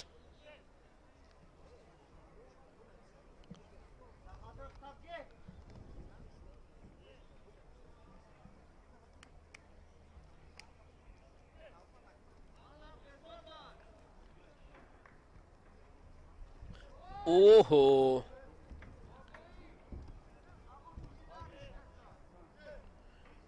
ایدیبک سفرов پهلوان شهر دوشنبه از مکتب گوشتینی شیرالی بازارов گذشته است. اگر سرعت بلند استاد را آموخته باشد پس باید او را نشان داد. اما نظریف هم در گوشتین جوشیده است. مکتب گوشتینی هم نظریف ها هم بازارов ها در ولایت ختلون خیلی معروف هستند.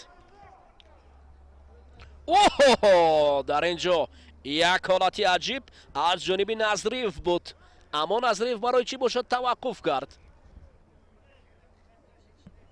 3 دقیقه گذشته است. در اینجا فیض‌الله حبیب‌الله‌یف یکی از کارشناسان گوشتینی ملی تاجیکی گوشتینگیری برای داور مرکز میفهماند 3 دقیقه گذشته است با گذاری نیست. طبق قاعده های گوشتینی ملی تاجیکی گوشتینگیری باید حتما عمل باشد، پس در حالت عمل نبودن این حالت کار را دیگرگون میکند. یک رنگی در گوشتینی ملی نیست، باید حرکت با گذاری شود. اکنون نظریف را گاهاندند اولین مراتب. اکنون مبارزه است پر شدت می شود. هر دو هم چنگال و گریبان یکدیگر را جویا هستند و بر مقابل یکدیگر با سرعت بلند گوشتین می گیرند. ببینید در اینجا پهلوان خیلی حمید بک نظریف فالیم جان. حالا چست و چالاکی پهلوانان زیاد می شود. ما چون سخن درباره فیض‌الله حبیب‌الله‌یف گفتیم دوستان، اوه بدن را هدیه میکنند برای ایدیبک سفرов. سرعت بلند استاد آموختن برای ایدیبک، چون شیرالی بازارов که در مقیاس جهان با سرعت بلند گوشتین گرفتنش پیش صف بود. حالا اکنون وقت کمی دیگر باقی میماند. چست و چالاکی پهلوانی پیراهن کبود پوشیده ختلانی است و برگذشتن به هر دو سمت.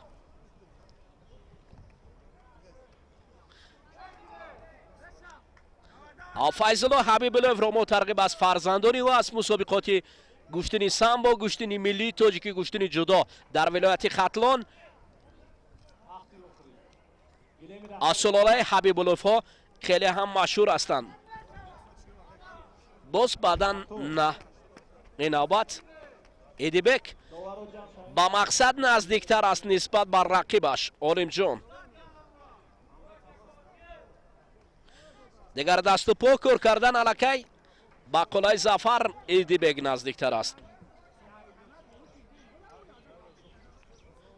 оҳо, як бори дигар сари китф идибек шояд пирӯзии худро ид кунад. вақт ба анҷом расид. белохира идибек Сафаров паҳлавони шаҳри Душанбе пирӯз шуд.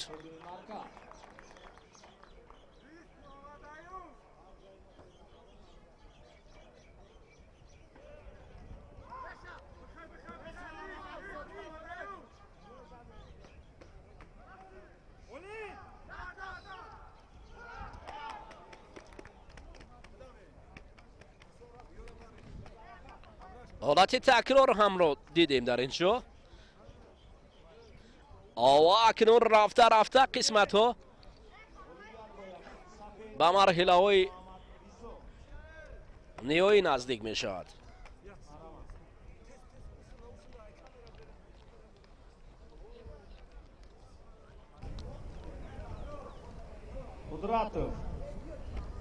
Қудратов Эҳсон аз ҷониби даст чапи довар Бокиев Вали Муҳаммад вилояти Суф мараванд.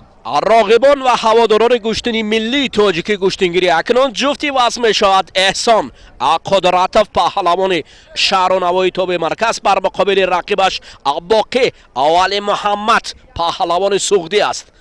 паҳлавони суғдӣ дар даври аввал хеле хуб дурахшида буд. акнун мебинем ки Боқи ҳанӯз ҳам пирӯзии худро боқӣ хоҳад монд ё ин ки барои рақиб ҳадя мекунад. эҳсон акнун бар муқобили боқӣ баромадааст. дасту чанголи якдигарро ҷӯё ҳастанд, гиребон пайдо кардани ҳастанд. ава набардро пурзур, ава пуршиддат анҷом додани ҳастанд. боқӣ сари китф, ава эҳсон Қудратов бошад, қудрати баланди худро намоиш медиҳад.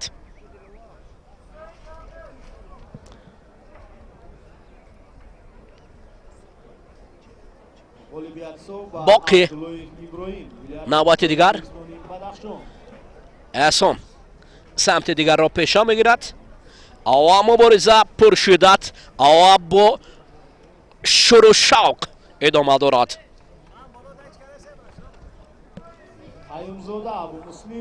боқиро бубинед ҳоло акнун фосиларо наздик кардани аст, аммо оҳо ҳолати камарбандӣ барои Боқӣ муяссар гардад хеле оли нишон хоҳад дод. ҳоло фаъоли Боқӣ Вали Муҳаммад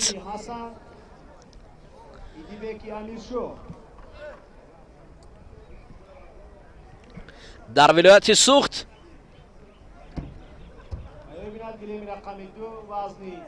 дар деҳаи Зарафшон камарбанди рақами 1 аст.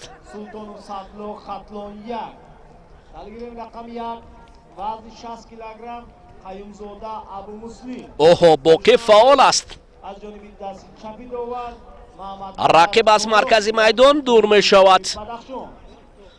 довари марказ огоҳӣ барои эҳсон Қудратов бо сабаби аз ба минтақаи сурх баромадан аст. вақте ки варзишгаре ки ба минтақаи сурх мегзарад, пас кориё ҳам анамон огоҳӣ маънои аломати сурх. ин огоҳӣ медиҳад, баъдан танбеҳ мешавад. огоҳӣ дуюм. оҳо Боқӣ сари китф, Қудратов чун мебинем Қудратов қудраташ ба Боқӣ баробар ҳоло нашудааст.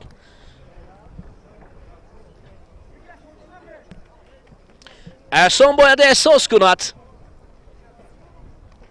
радифи гуштин гирифтанро ва ҳуҷум ҳам бояд кард. ин ду паҳлавон ҳарду ҳам ҳунари зебои гуштингириро доранд.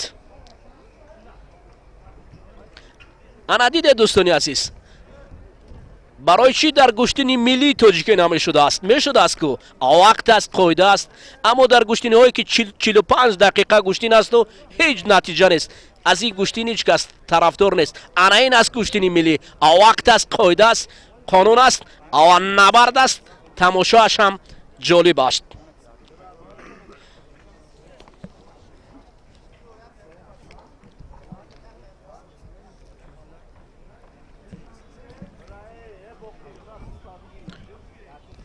حالا دوفی دیگر، این هم نوبت دیگر احسان بابا که هر دو هم مبارزه خود را پرشدید با احساس بلند پهلوانی به پیش میبرند.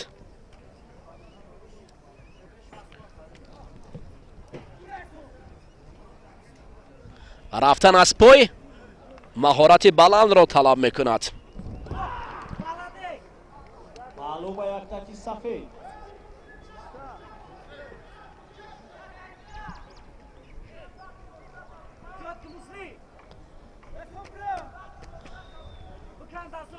حالا اکنون نبرد احسان با باقی دور و دراز ادامه می‌یابد.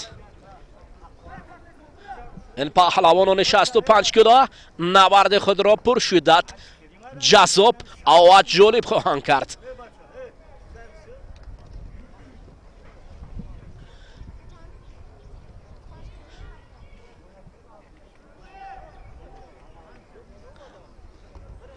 نه من کودکم، اگرچه تو هستی جوان، با گوشتین کمر بسته دارم میان. در گوشتین هر کس که کمر میبندد منوی پهلوانی را نشان میدهد. وقت اکنون باقی همانا ظفر خود را باقی میماند. باقی در میدان باقی میماند.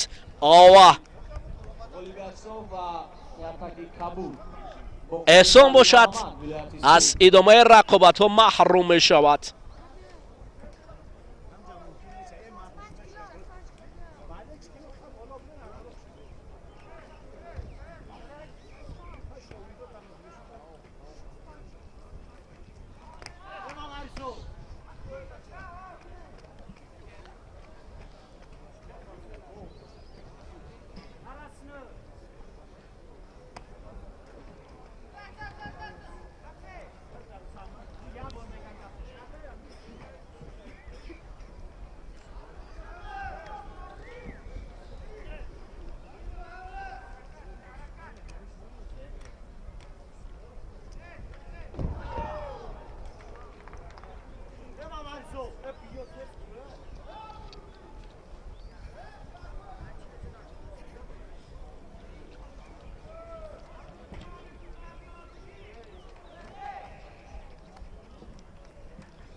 رقمی 265 کیلوگرم تیاری بیند. گل اقدار دوشنبه یک، سوفیف بحرام خطلان 2.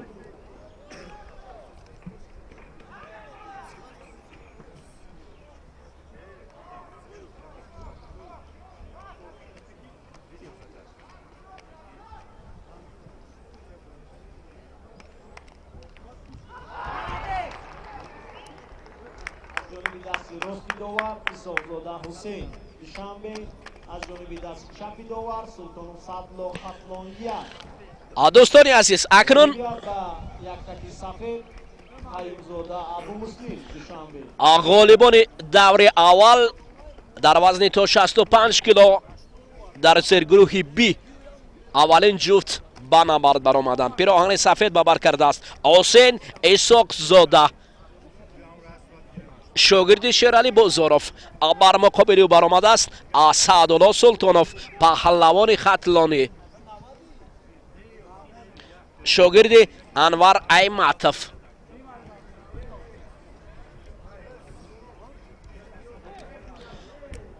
مبارزه در دور دوم است. اولین بدن را برای پهلوان پیراهن سفید پوشیده حسین اسحاق‌زاده داور مرکز هدیه میکند. تحفه محمد صبور منتخب از جانب دست راستی داور با یک تک سفید جامی حسن شهری دوشنبه، از جانب دست چپی داور ایدیبکی. اوه در اینجا سعدالله سلطانوف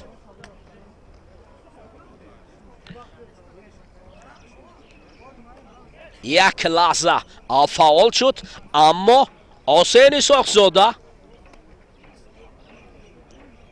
اما قوی خود را در مرکز میدان نگاه می‌دارد.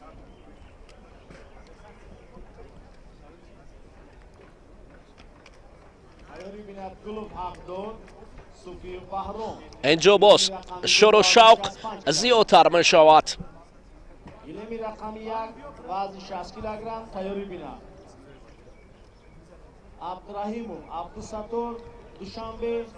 اینجا پهلوان خطلانی سعدالله سلطانوف خواست نشسته رقیب را سمت دیگر هوا دهد، اما حسین ساخزاده الکی خود را احساس کرد، این وضع را در حال خود را قوی و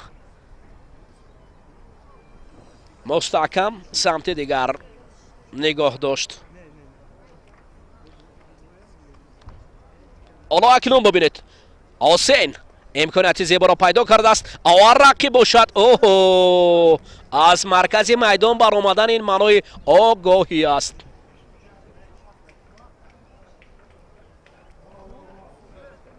داوری مرکز میگوید به هر حال گیرید. هر دو میبرایند از مرکز میدان.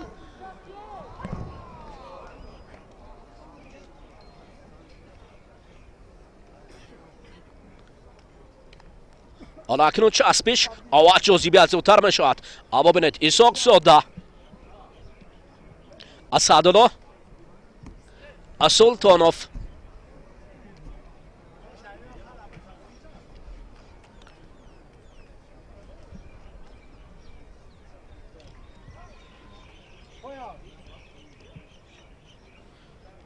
سلطانوف اکنون چست چالاکیش باز هم سرعت افزایی میکند. اوه، امکانیت زیبا است، اما دست را باید گیرد. در اینجا حسین سعدالله سلطانوف سمت دیگر دست را نمیدهد برای رقیب و این عمل به کاری حسین ساخزاده مانع پیش آورد. وقت به انجام رسید. حالا داوران هیئت داوران باری اول هستند که با هم مشورت میکنند. یک جا بحث بین داور مرکز و دو داور کنجی است و خلاصه انیق خود را خواهم برآورد.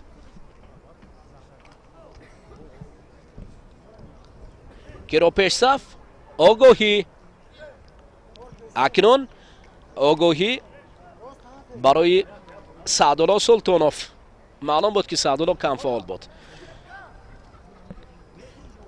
حسین ساخزاده چون دوره های اول فعالی رو از دست دادنی نیست. او اکنون ببینید خیلی خیلی خیلی هم نزدیک میشن. او هر دو هم نزدیکتر و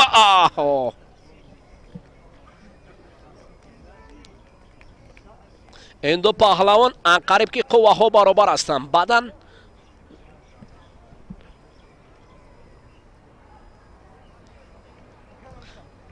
نه قوه برای سلطانوف هنوز هم ناکفایه است. حالا امر گیرد نشده است از جانب داور مرکز، از این خاطر آنها حقوق با هم وصل شدن رو ندارند.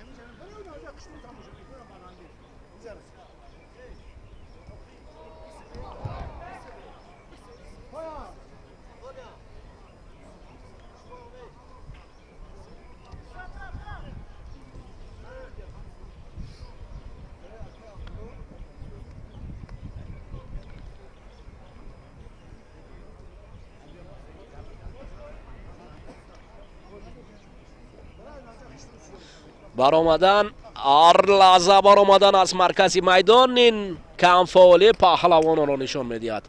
باید پهلوان در مرکز میدان مردانوار راست گوشتین گیرد. وقت دوستان عزیز چطوری که مشاهده کردیم در اینجا حسین ساخزاده به خاطر که رقیب آگاهی داشت. حالا داوران اکنون بله اسحاق زاده حسین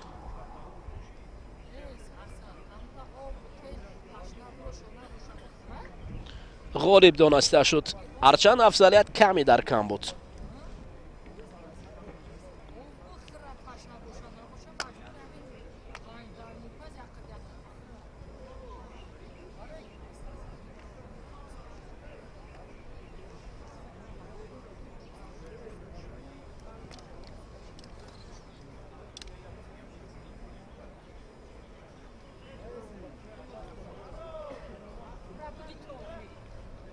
Ивази Доваров.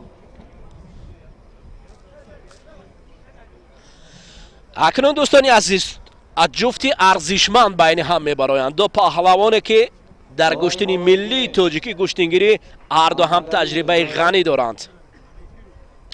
Довари кунҷи Фаротов. Довари кунҷи Олимов.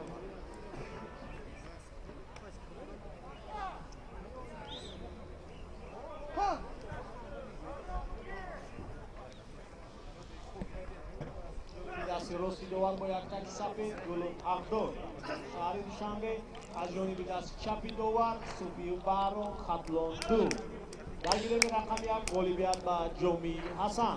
دوستانی عزیز، اکنون نبرد بین حقداد گل و پهلوان شهر دوشنبه پیراهن سفید ببر کرده است و رقیبی او باشد بحرام سوفیف پهلوان خطلانی انقدر از شهر کولاب. بحرام سوفیف خوب گوشتین میگیرد، اما حقداد گلوف هم گوشتینی خوب دارد. حالا بحرام سوفیف در اینجا داور خوب است.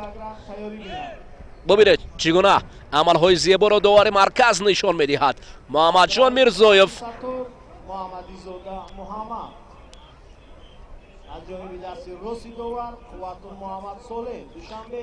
بحرام حالا کم فعالی پهلوان سفید برای داور مرکز مجبور کرده است که او را آگاهی دهد.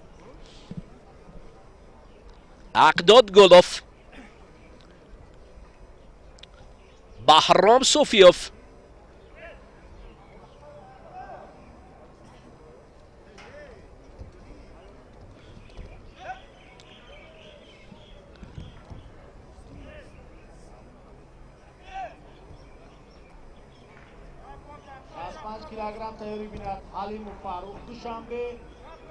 بحرام سوفیف اکنون اصول خود را با کار برداری است. حقداد گلوف باشد سمت دیگر را پیش گرفته است، از اون میگریزد. این علکی تنبه آگاهی دویم آگاهی با تنبه مبادل میگردد، چون این از قاعده های گوشتینی ملی تاجیکی گوشتینگیری. حالا بحرام چون دوره های اول پیش صف است، خوب آواز زیبا بحرام پیشه کرده است اصول رو برای گرفتن، اما حقداد حالا فاصله رو دور میگیرد. حقداد این نوبت حق را پیشه نمیگیرد. بحرام سوفیف پهلوان خطلانی پیش صف است. اشاره بر آن است که لباسو اصلاح کردند، سر لباسی ورزشی و بعدن گیرت یا مرحمت. انا اکنون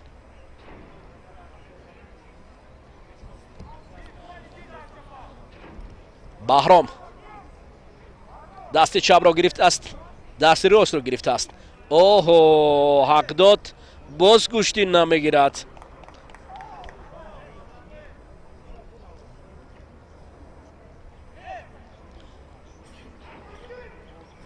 حقداد گوشتینگیر.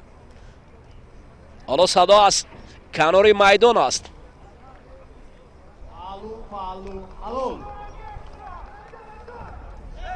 گلی بیاد با یک تکی سفید قوات محمد صالح دوشنبه یک.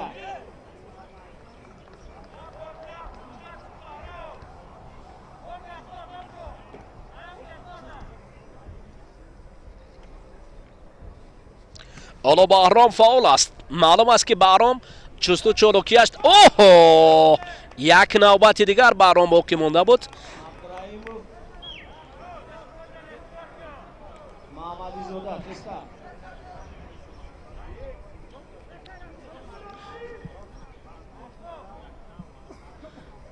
نه بهرام خوب گوشتین گرفته ایستاده است. اینجا داور مرکز خوب میداند که به کی آگاهی دهد او کی را کم فعال یا کی را فعال داند.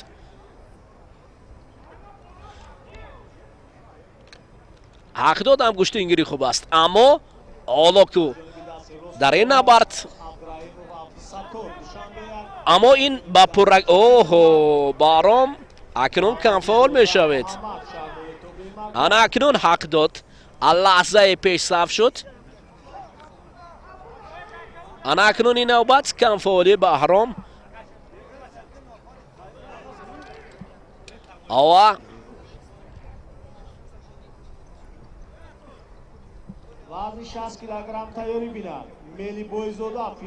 بهرام سوفیوف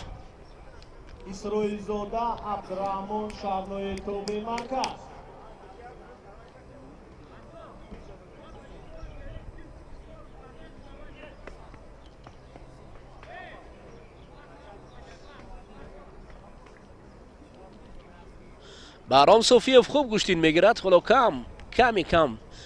کم فعال شد. شاید به خاطر همین لحظه برداشتنش بود. او باوری کامل است که بر مقابل هر دو این دو پهلوان خوب گوشتین نقص رو نشون میدهند. انا گوشتینی ملی تاجیکین برادری است. انا اکنون حالا شدیدی در وقتی که گیرد شد چست و چالاکی است، او وقتی که من شد باز برادری است. انا اکنون اوه نوبت دیگر در اینجا حق داد. اکنون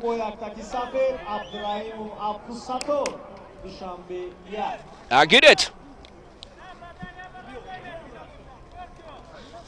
حالا اکنون دوستانی عزیز اکنون نبرد میان این دو پهلوان وقت نیست نقش دارد. به هر حال ما منتظر هستیم که شاید اینجا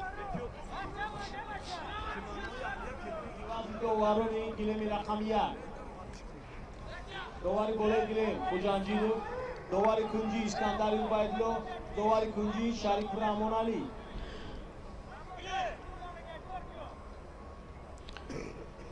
حق داد گل و پهلوان از شهر دوشنبه است. پهلوان شهر دوشنبه استار دوارو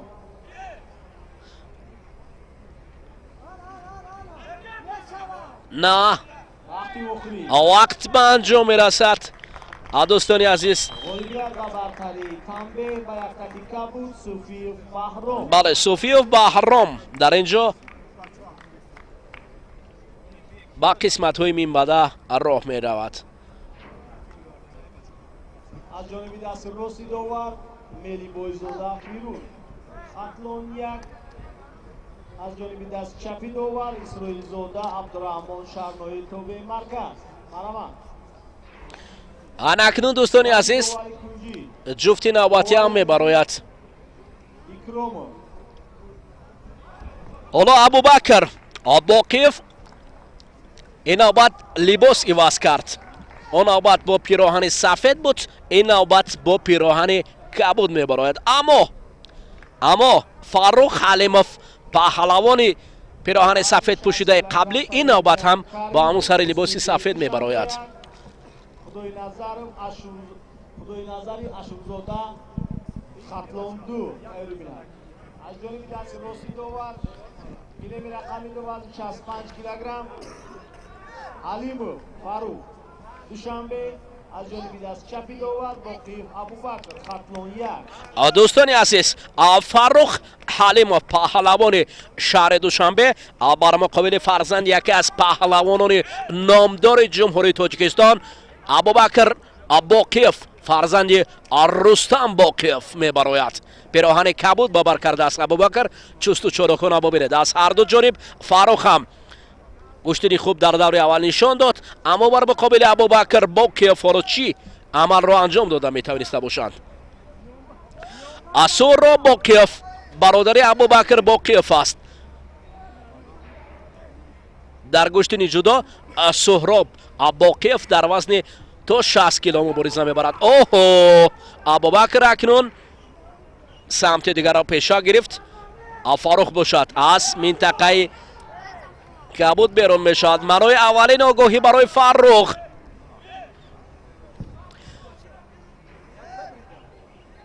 абубакр фарух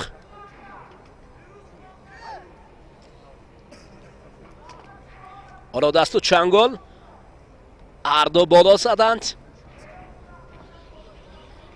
оҳо наздик мешаванд. оҳо фарух ҳуҷум кард.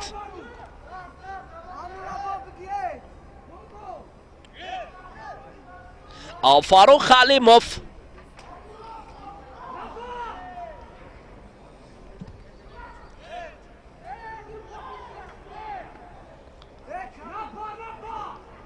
бори дуюм аст ки фарух ҳуҷум мекунад. ҳоло абубакр хомӯш аст. шояд акнун абубакр ҳам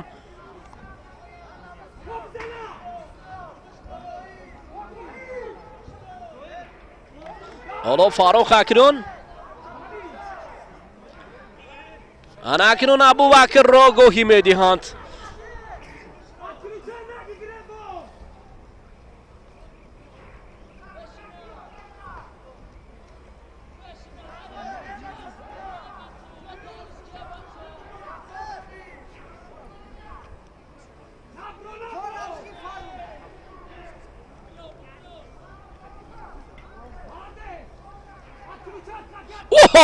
дар инҷо абубакр баъдан барои фарух ҳадя мекунанд. акнун дӯстони азиз фарух халимов паҳлавони шаҳри душанбе ҳоло пешсаф мешавад. абубакр самти дигарро пеша мегирад. фақат таваккал бояд кард. абубакрро лозим аст.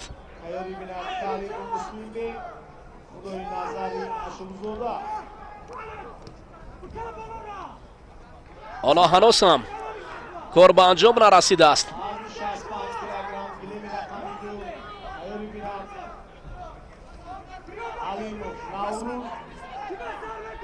Бокиев Ёкуб Алимов Навруз Бокиев Ёкуб тайёрӣ бинанд. навбати дигар акнун абубакр ҳам барои самти дигар пеша гирифтан кӯшиш мекунад.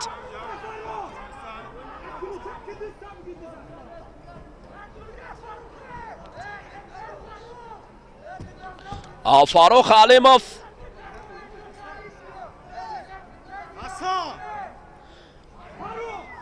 тарафдорони фарух алимов аз кунҷи майдон хеле зиёд ҳастанд.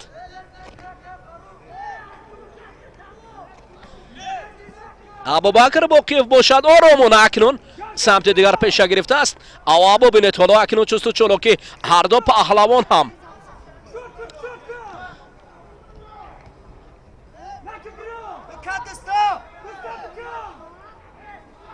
оҳо ана акнун абубакр худ мубталои партофти худ шуд.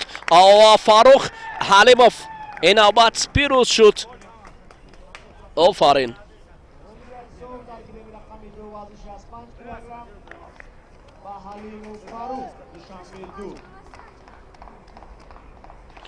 фарух хуб дурахшид. офарин. аммо абубакр ҳам хуб буд даври аввал. ин гуштин аст. баъзан бурду баъзан бохташ ҳамин аст. дӯстони азиз акнун ҷуфти ваз мешавад.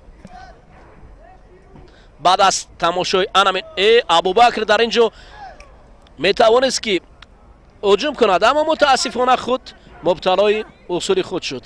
ҳолатҳои такрор фарис кадоев лаҳзаҳоро барои мо пахш мекунад. ана ин ҳолат.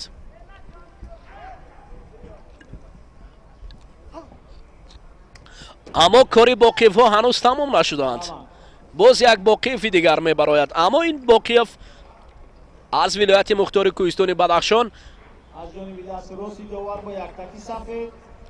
бар муқобили навруз халимов.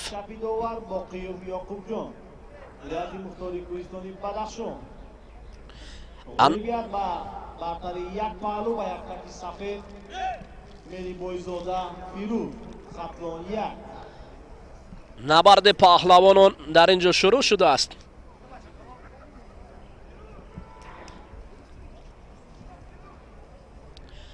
навруз халимов бар муқобили Ёкуб ҷон Бокиев.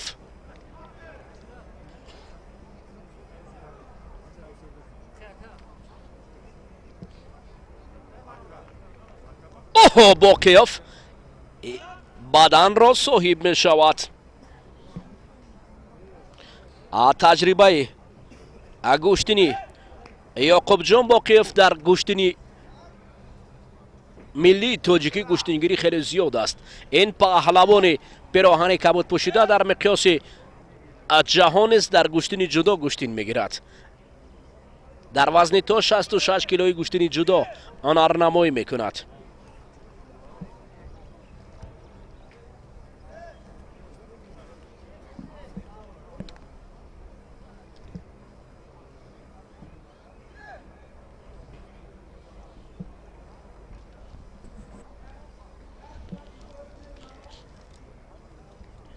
рақиб ҳарчанд кӯшиш дорад Навруз.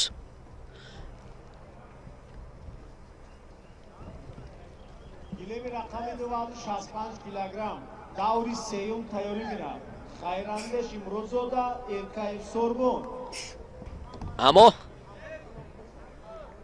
Ёкубҷон гилеми рақами 265 килограмм ҳоло тайёрӣ мирад. дар маркази майдон қавӣ ва пурқувват боқӣ мемонад.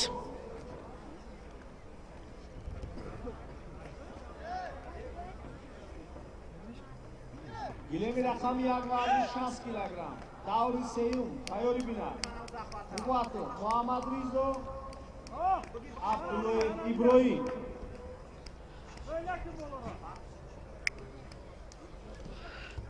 Бокиев акнун навбати дигар ба самти дигар гузаштани аст. ва рақиб фосиларо дур мекунад.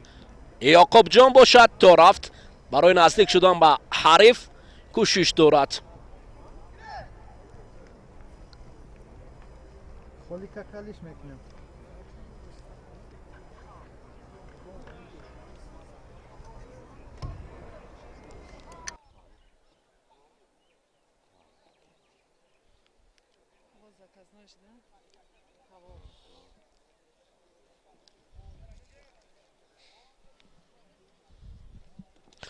бубинед ҳоло дар ин ҷо ҳарду ҳам суръати баланд гуштин гирифтанд. Ёкубҷон Бокиев чун давраҳои аввал пешсаф боқӣ мондааст.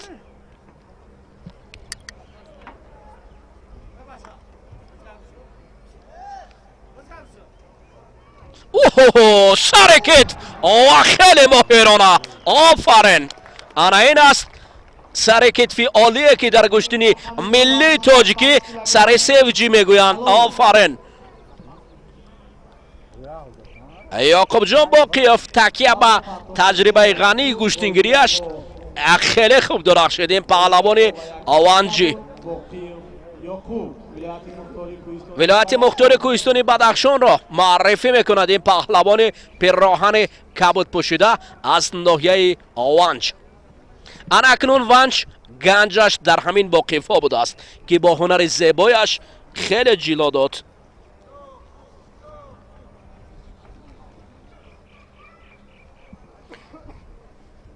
бубинед аст ҳолатҳои такрор ва ҳаловат баред. хайрандеш имрӯзода эркаев сорбон тайёрӣ бинад. Суфиев Идибек Бокиев Вали Маҳмад. дӯстони азиз акнун рафта рафта вазни 65 кило паҳлавонони номдор ба қисматҳои минбаъда мераванд. хайрандеши аммо розода паҳлавони шаҳри Кӯлоб бар муқобили сорбон эркаев паҳлавон аз вилояти мухтори кӯҳистони бадахшон пурзур мешавад. ҳарду ҳам камари якдигарро барои ҷӯё шудан ҳоло шурӯъ аст набард карданд. хайрандеш бо сорбон гуштин мегирад.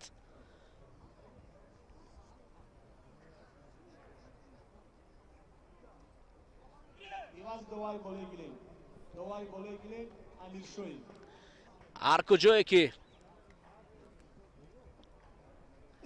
маҳмадҷон мирзоев доварӣ мекунад уҷо ҳунари зебои гуштингирӣ ҳам аст.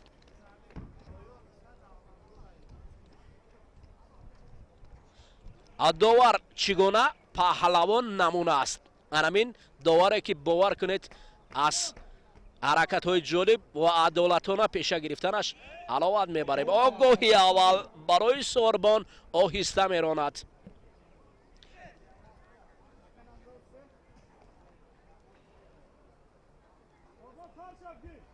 дар гилеми рақами 1 вазни 60 килограмм тайёрӣ бинад даври сеюм ҳаюмзода абумуслим ҷоми ҳасан.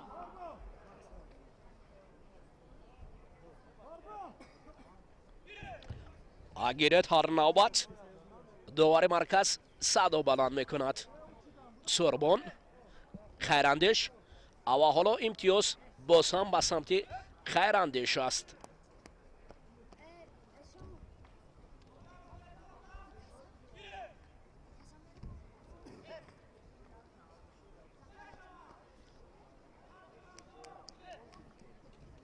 оҳо хайрандеш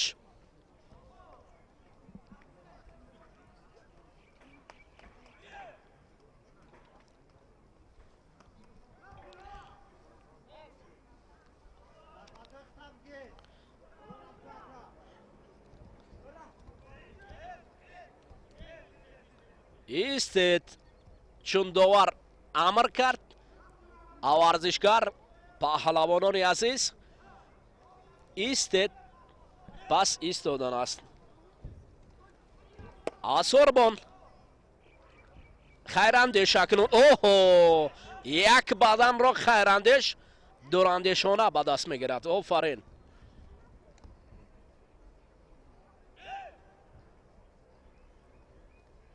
акнун сорбон дар ғазаб шудааст. барои ҷуброн кардан ҳуҷум мекунад.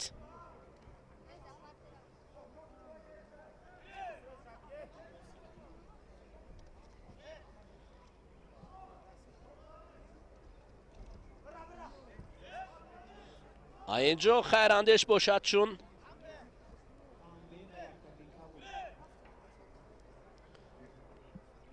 давраҳои мимбада. оҳо сорбон як бори дигар сорбон ин ҳолатро такрор кунад шояд муваффақ шавад.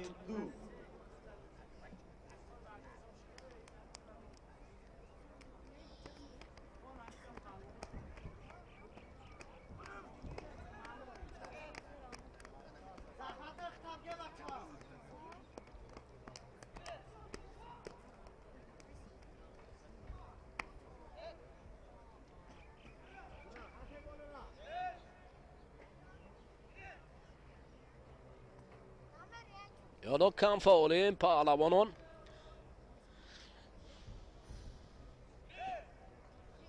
داور مرکز را مجبور میکند هر لحظه گیرد گوید. گیرد اما با سرعت بلند گوشتین گیرد.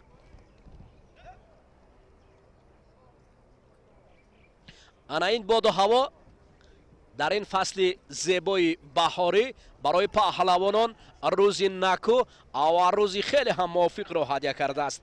این شاید این باد و هوا محض به خاطر پهلوانان چون این فضای زیبا را هدیه میکند. فقط پهلوان لازم است که در اینجا گوشتنی خوب نشان دهد. هوا خوب است، فضا آرام است، مخلصان جمع آمدند.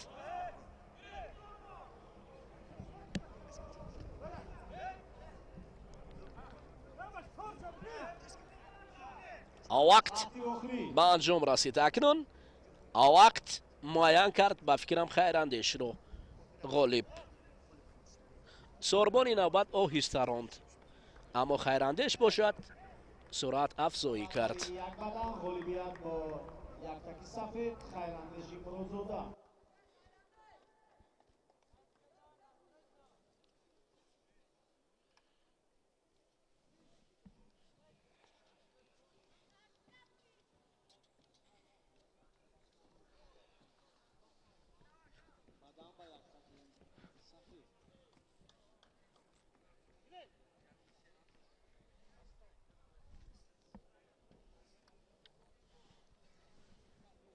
баъзи довари болои гилем. Довари болои гилем Бишоев.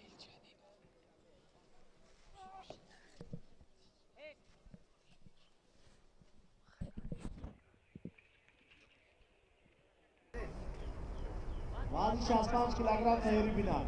اسحاق زاده حسن، سوفیев، بحرام.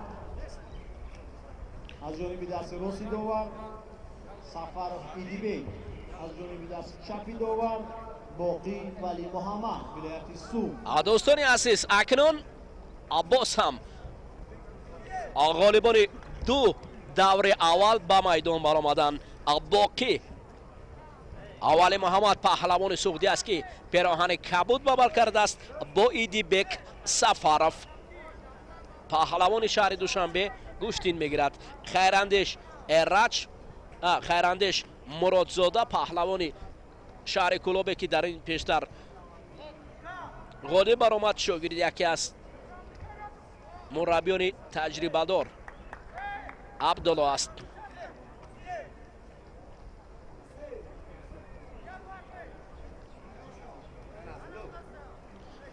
سعید خوجایف عبدالله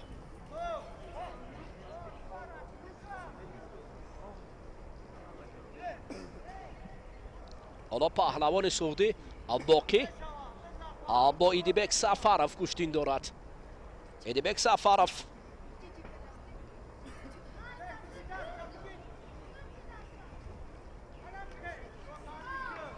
تحت رهبری شیرعلی بازاروف مشق ورزی میکند. این پهلوان پیراهن سفید پوشیده. وقتی بخوری ازش شوید.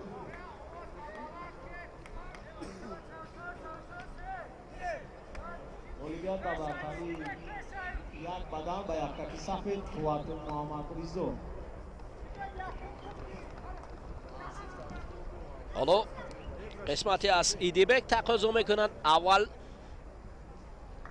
کمیکت یا همون حالتی داشتن را گیر و نفران دیگر باشن از باقی طلبگار هستند. اینجا صورت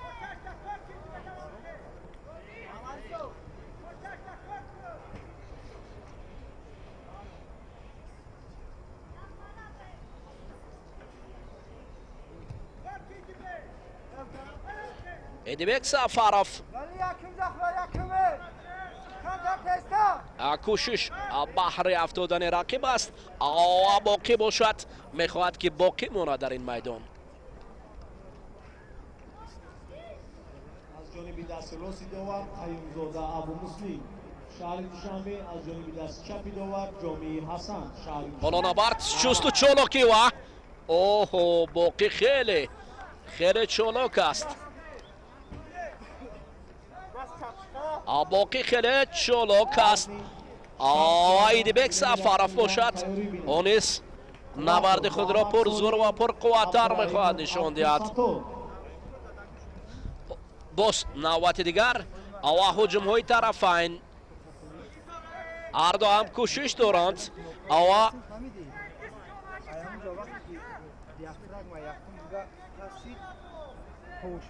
نگاه کن دیدی اینا کی اول حالت زیبا را به دست میگیرد او میتواند موفق شود.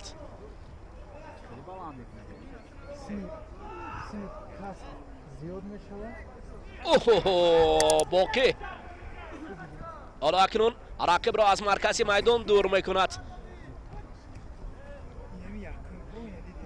در اینجا فعالی باقی اولی محمد پهلوان سعودی است.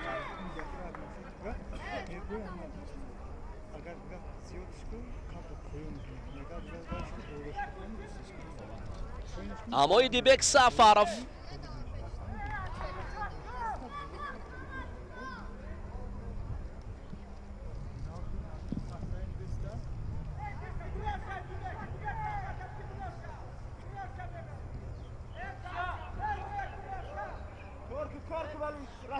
مسئولیت خیلی زیاد است اما حرکت کمتر است از جانب ایدیبک سفرov.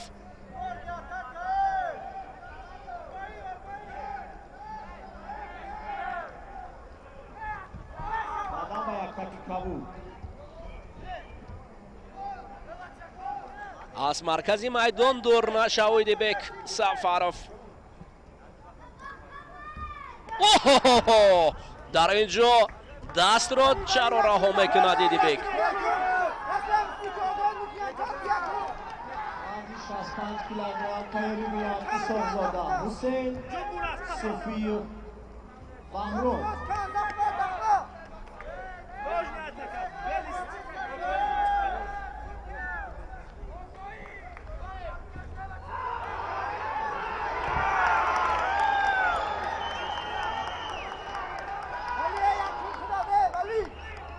Маълум ба якаки сафед.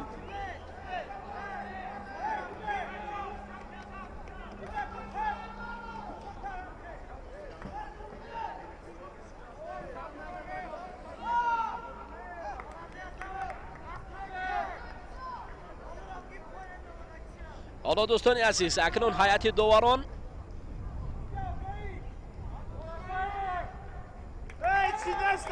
برای باقی اولی محمد آگاهی دادن، اما وقت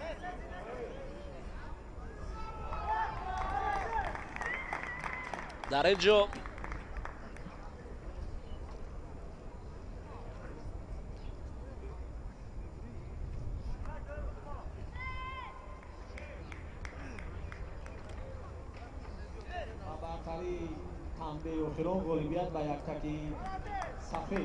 Идибек ро медонанд.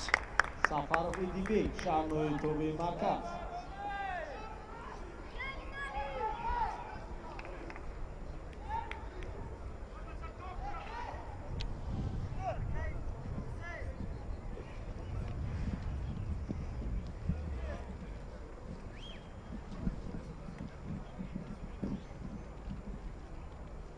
Ивази довари болегирем. Довар Мирзоев.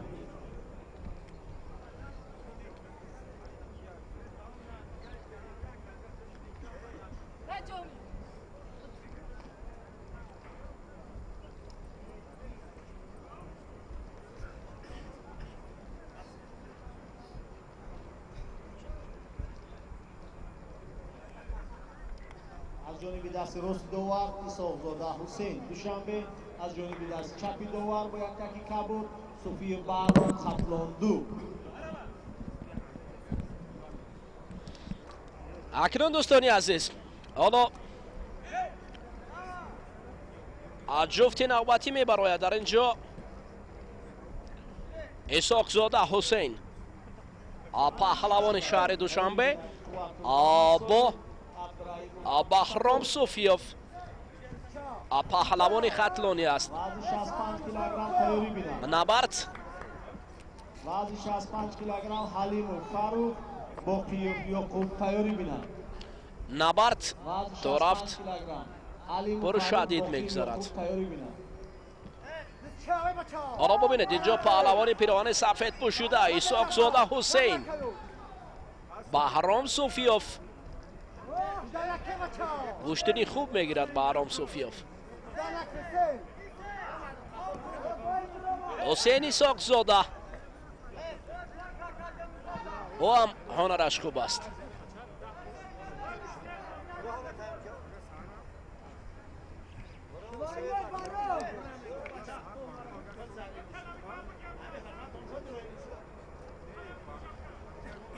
باز هم گوشتین بار شور شوقی پیشتر ادامه می‌یابد.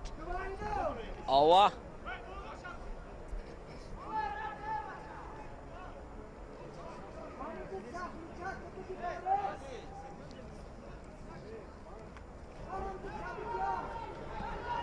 شور و شوقی گوشتینگیران زیاد می شود. ببینید حالا هر دو اکنون بین هم دیگر پر قوت و پر شدید مبارزه میبرند. زودتر باشید.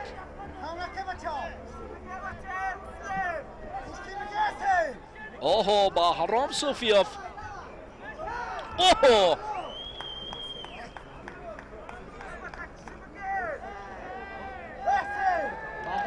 بعداً برای بحرام سوفیف نشان دادند.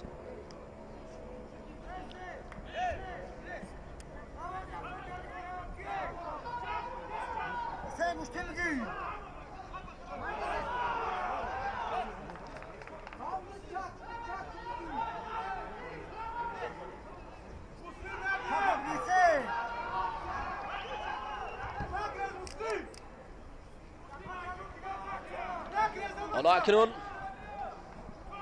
رفته پهلوانان خوب با قسمت های نهایی را می‌یابند و بعضی از نفران دیگر ترک میدان میکنند.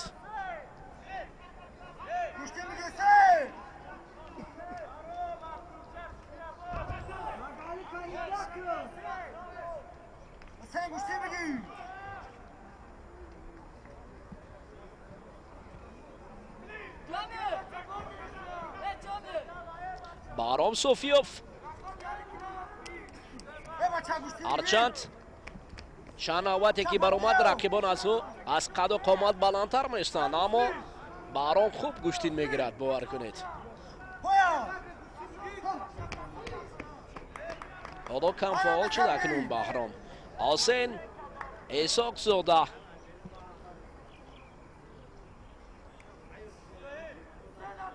آگاهی برای نشان دادند.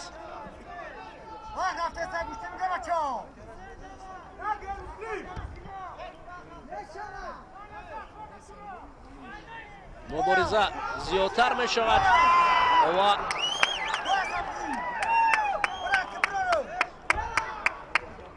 تلاش هم برای رسیدن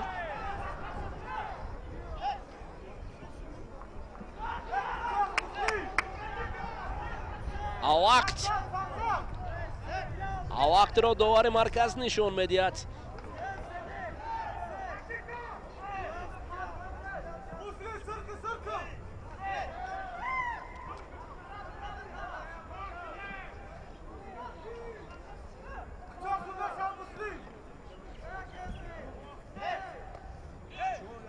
وقت ادامه دارد دوستان عزیز. حسین اسحاق زاده با بحرام سوفیف گوشتین میگیرد دور و دراز.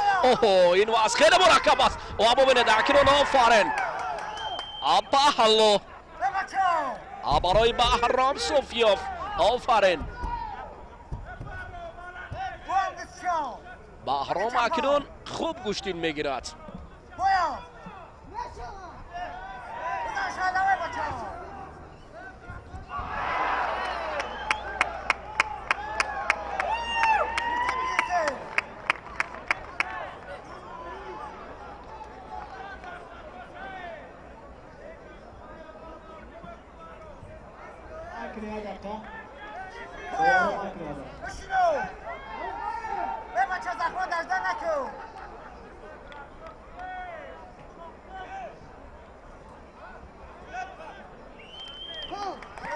وقت به انجام رسد. آفرین بحرام اکنون رستمانه هنرنمایی کرد و پیروز هم می شود. یک پهلو غالبیت با سوفیف بحرام خطلان دو.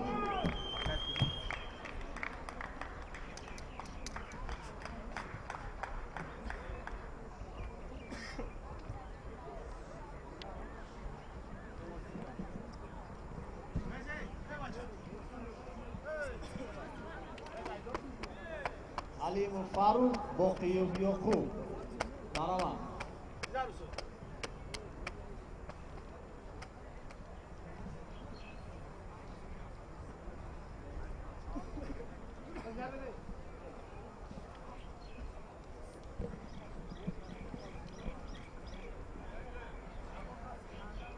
جانب دست راست دوار با یک سفید علی فاروق دوشنبه از جانب دست چپی دوور بوقیف یوکوب جان ولایت مختاری گوشتینی بدخشان. خب دوستان عزیز اکنون فاروقی که بوقیف ابوبکر را شکست داده بود اکنون بر مقابل دیگر بوقیف انکترش بر مقابل یاکوب جان بوقیف میبراید. فاروق حلیموف پیراهن سفید، یاکوب جان بوقیف پیراهن کبود. نبرد برای در زیر گروهی بی برآمدن است. اکنون برای فاروق کار مشکل تر شده است. یاکوب جان بوقیف پهلوانی نامدار است، شهرتمند است و ببینید دست فاروق را داشته است و برای گذشتن از سمت دیگر خیلی کار میکند.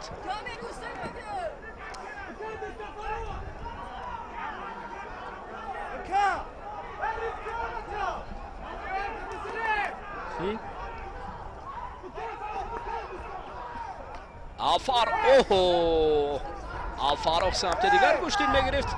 آوا یعقوب جان باشد. وقتی آخری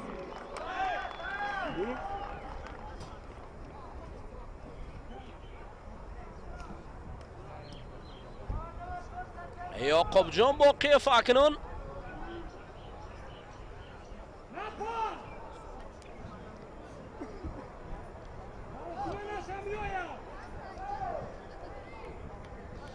یا پالوی دارن، کمربند کبود دو بدن دارن. با برتری بدن غالبیت با کمربند کبود.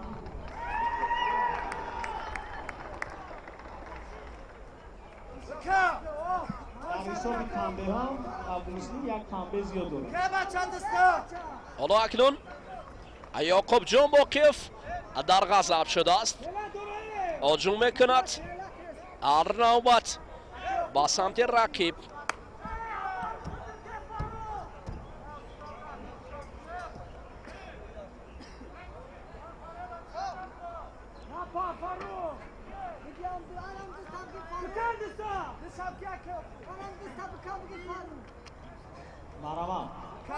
دست و چنگل هر دو هم خوب است. فاروق حسینوف علیموف معذرت در اینجا کم فاول است. آگاهی اول برای این پهلوان پیراهن سفید پوشیدنشان میدهد. یعقوب جان باقیف باشد فاول است. حالا با کمک طبیبان فاروق علیموف نیاز دارد. وزن 60 کیلوگرم دوری سیوم تیاری بیند ملی بویزوده فیروز کریم مسلم بیگ. ملی بویزوده فیروز کریم مسلم بیگ تیاری بیند.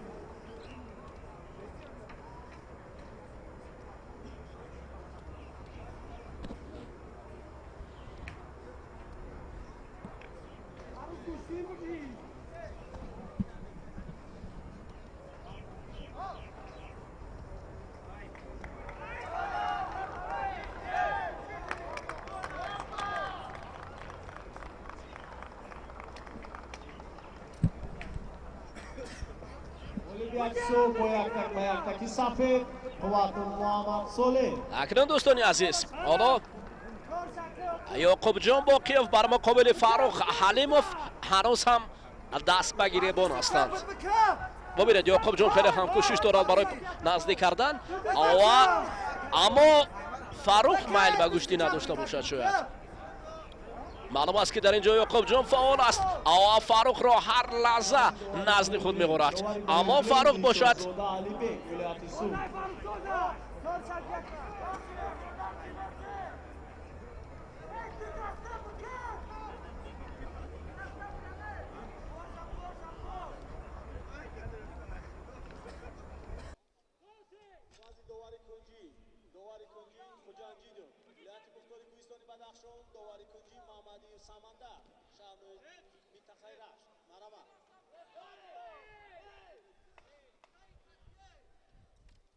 معلوم است که کاری یعقوب جان باقیف هنوز هم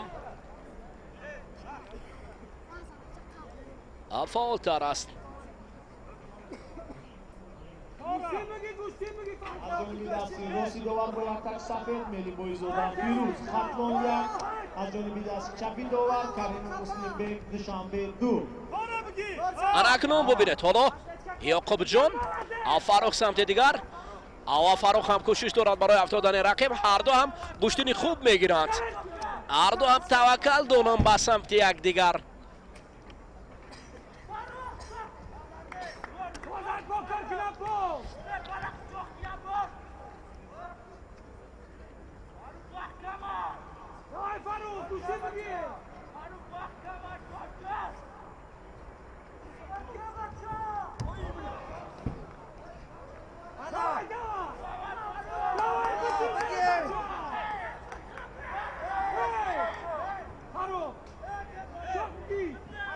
حالا دوستان عزیز اکنون فاروق هم برای توکل کردن یعقوب جان باشد شکل دیگر را پیش میگیرد با سمت دیگر و هر دو دست بازو بداند و اینجا کار فاروق هنوز هم ناروشن باقی مونده است.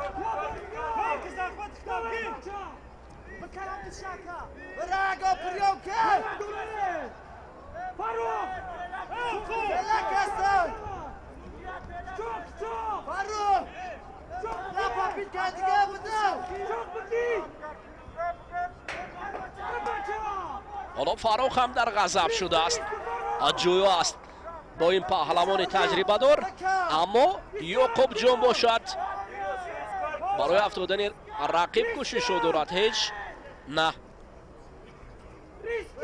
فاروق شتابان بعضا حالات برای گذاشتن با اصول هم کوشش میکند. آفرین، فاروق هم هنرش شایسته بر مقابل چنین.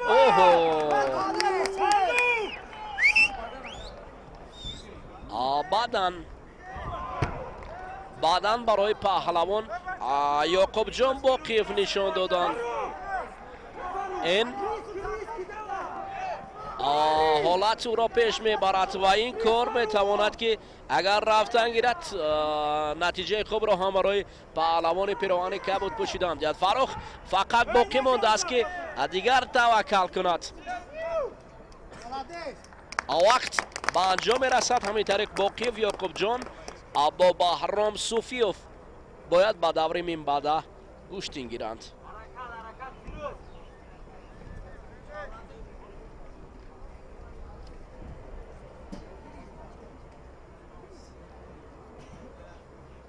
برتری یک بدن اولویت به کمربندی کبود بوکیف یوکوب جان ولایت مختاری کوهستانی بدخشان و با آخرین نهایی رایو.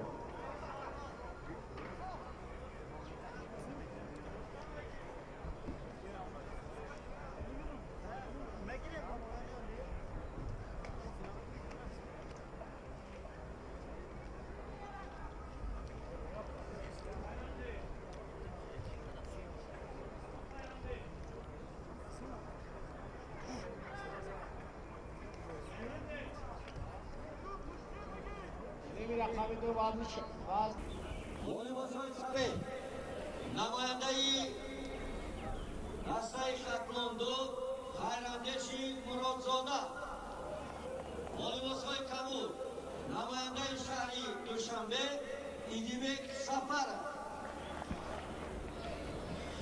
ببینن سوفیев بحرام بوکیев یوکوب. دوستان عزیز، هواداران و راقبان گوشتین ملی تاجیکی گوشتینگیری در حال اینجا از جانب ایدیبک سفرov یک هجوم بود، اما داوری مرکز طریق دستان نشان داد که اینجا هیچ عمل اجرا نگردید. و اکنون جبران از این هجوم مرادزاده خیراندش پهلوان پیراهن سفید پوشیده بر مقابل رقیبش هنرش را نشان میدهد.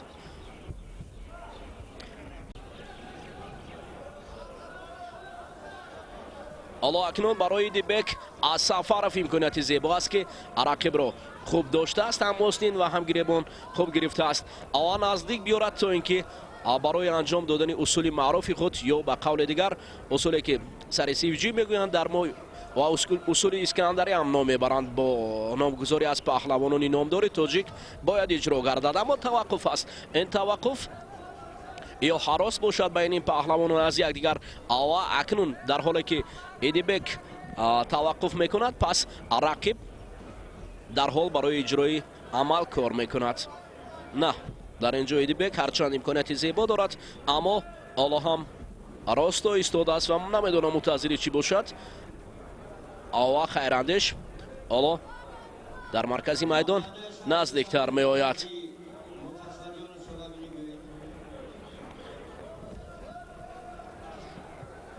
ایدیبک سفرov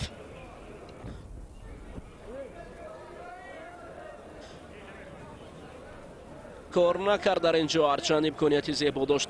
و حالا اکنون نو شروع شده است، اما اگه 5 دقیقه در گوشتینی ملی اما از این فرصت پیشتر امکانیت زیبا داشت ایدیبک، اما خاموش بود. حالا اکنون خیراندش هم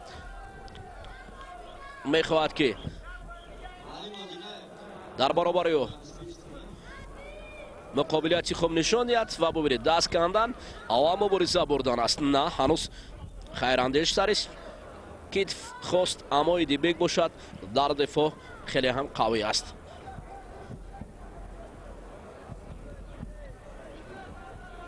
نه ایدیبک خاموش است. خیراندیش باشد حرکت میکند. برای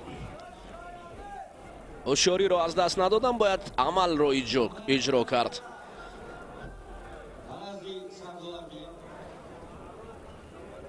اما دوباره این جفت با هم وصل میشوند. بسیار آرام گوشتین میگیرند. با این صورت گوشتینگیری معلوم است که پهلوانان 65 کیلو کدام یک نفره که به قسمت فینالی میبراید با رقیب منبعد با چنین شکل گوشتین گرفتن کاری مشکل است برای این جفت. نه بعد از در منطقه سر گوشتین گرفتن بعد از امر داور قطعاً من است. دوباره داور آنها را به مرکز میدان دعوت کرد. اول نبرد از سر نو شروع می شود. ایدیبک سفارov پهلوانی پیراهن کبود پوشیده. اوه ببینید خیراندیش فعال می شود. این پهلوانی پیراهن سفید پوشیده سوء استفاده از کم فعالی رقیب اکنون خود حرکت می کند. حالا هیئت داوران بین هم جمع می شوند. خلاصه یعنی که خود را می برانند کی در اینجا کم فعال است. او کم فعال اول آگاهی می گیرد او بعدا رقیب اکنون پیش صف می شود. شاید بعد از آگاهی یک نفر از این جفت بعدا مبارزه پرشدت او با نیروی سرعت افزایش جریان گیرد. حالا معلوم نیست. داور مرکز نزدیک می آید و خلاصه خود را می برارد بعد از معاشرت بین یک دیگر. نه داوران با خلاصه آمدن که دوباره هر دو را اوه اکنون آفرین اینجا حرکت خوب بود اما متاسفانه شانه بر زمین نمی رسید یوکید. اما به هر حال در اینجا فعال بود.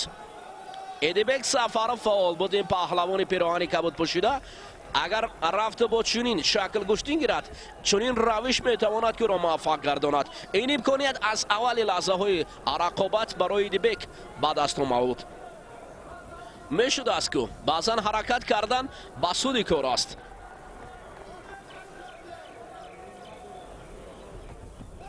حالا قسمت نیمه نهایی است. از این خاطر دوستان عزیز در قسمت نیمه نهایی و در قسمت نهایی با چنین شکل گوشتین گرفتن مرکب تر می شود. خیراندیش اوه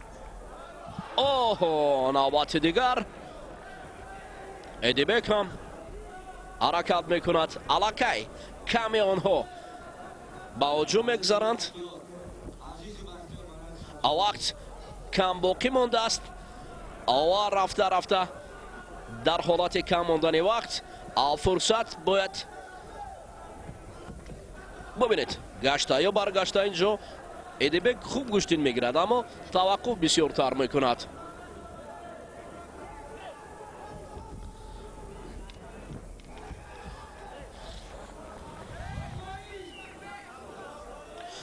هواداران و راقبان گوشتینی ملی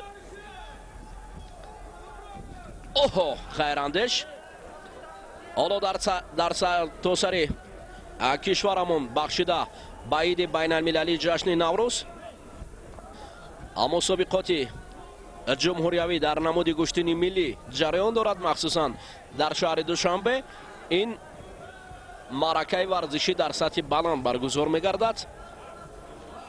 وقت به انجام میرسد و حالا اکنون فعال این ایدیبک پهلوان است که چند نوبت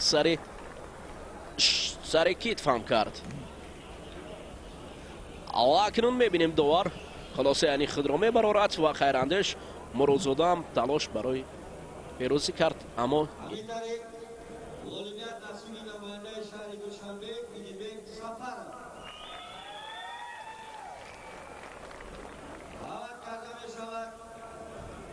سوفیو بحرام Бокиев, Ёкуб ҷон.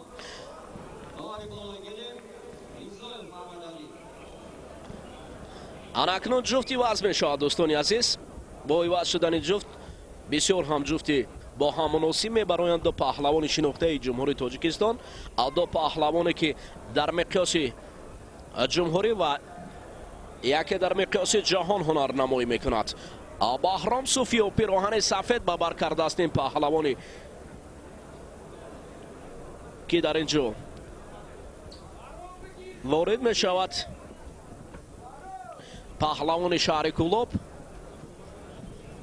ва бар муқобили яке аз паҳлавонони номдори кишвар Ёкуб ҷон Бокиев, паҳлавони вилояти мухтори Кӯҳистони Бадахшон. ҳоло набардро бо шиносоӣ оғоз мекунанд.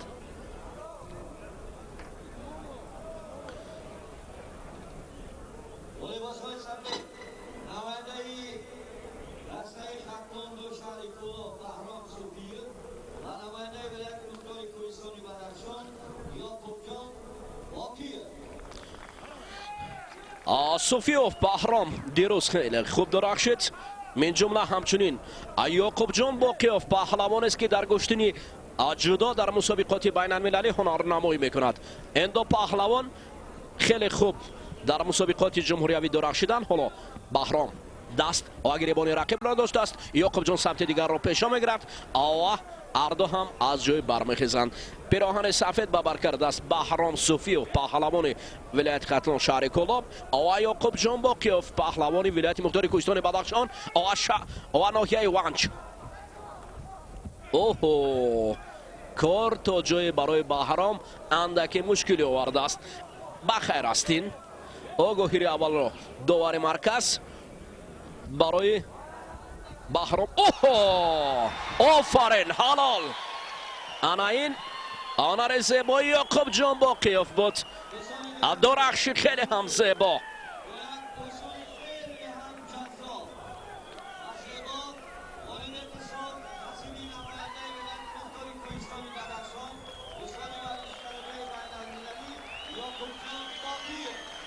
бовар кунед ана ин фазое ки Бахром Суфиевро аз баландиҳо ба замин овард. Ёкуб ҷон Бокиев такя ба ҳонари шоистаи байналмилалиаш дар майдон ҳамоно боқӣ мемонад.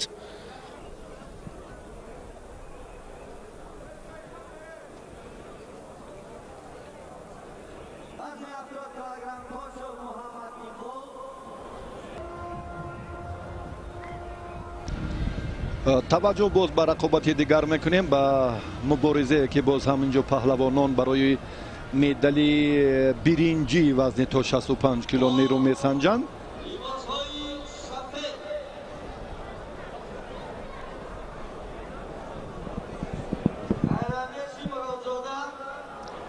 хайрандеши муродзода паҳлавони хилъати сафед ба бар карда. Бахром Суфиев дар вохӯри ниманиҳоӣ аз дастаи Хатлондо ин паҳлавон шикаст хӯрд ва дар шаҳри Кӯлоб таҳти роҳбарии Мизуроб Шоев тамрин мекунад.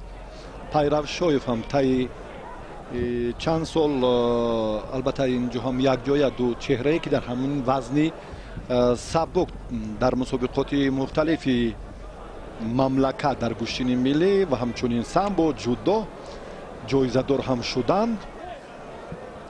дар вазни то 65 кило Пайрав Шоев ва ана ҳамин паҳлавони хилъати кабуд дошта Бахром Суфиев.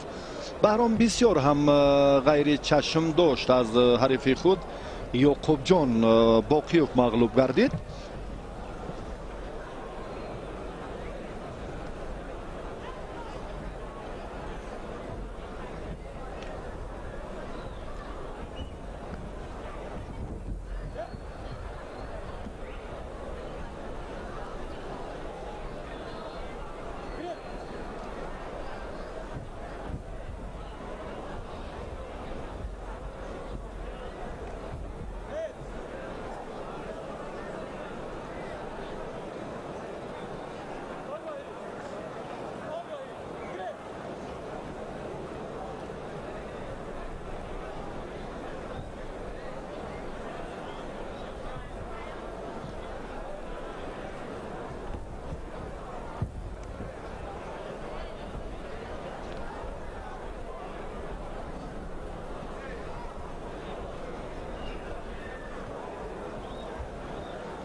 хайрандеш муродзода ин варзишгаре ки аз шаҳри кӯлоб аст. ҳар ду паҳлавон ҳам дар ин вазн барои медали пиринҷӣ аз минтақаи кӯлоб аз ин дастаи хатлон ду ҳунарнамоӣ доранд ва таҳти роҳбарии абдулло саидхоҷаев ин хайрандеш муродзода тамрин мекунад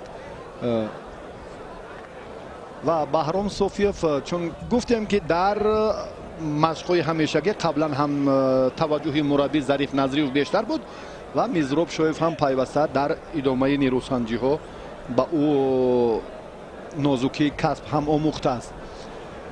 Федератсияи гуштини миллӣ гуштингирӣ дар заминаи ҳамоҳангсозии корҳои самарабахш, чун гуфтем ки ба ғолибон, ба он нафароне ки дар тантанаи Наврузи соли 2019 иқдомҳои шоиста карданд ва имрӯз ҳам як доир гардидани семинар машваратҳои хеле саривақтӣ кори доваронро бароси бисёр ҳам шаффофу боз ҳам рӯшан ва одилона кард ки дар рақобатҳое ки он чеҳраҳои саршинос буданд бисёр баҳсу гуфтугӯҳои зиёд буд, аммо дар ин ҷо ҳам комилан ба таври шаффоф ва одилона ҳакамӣ ҷараён гирифт ва имрӯз ҳам мебинем ки албатта як ғамхорӣ, як таваҷҷӯҳи мақомоти иҷроияи ҳокимияти давлатии шаҳри Душанбе дар ҳамкорӣ бо Федератсияи гуштини миллӣ гуштингирӣ корро бисёр ҳам дар сатҳи зарурӣ лозима ба роҳ монд ва имрӯз ҳам тантанаи ҳақиқии иди гуштини миллӣ дар муассисаи давлатии Наврузгоҳи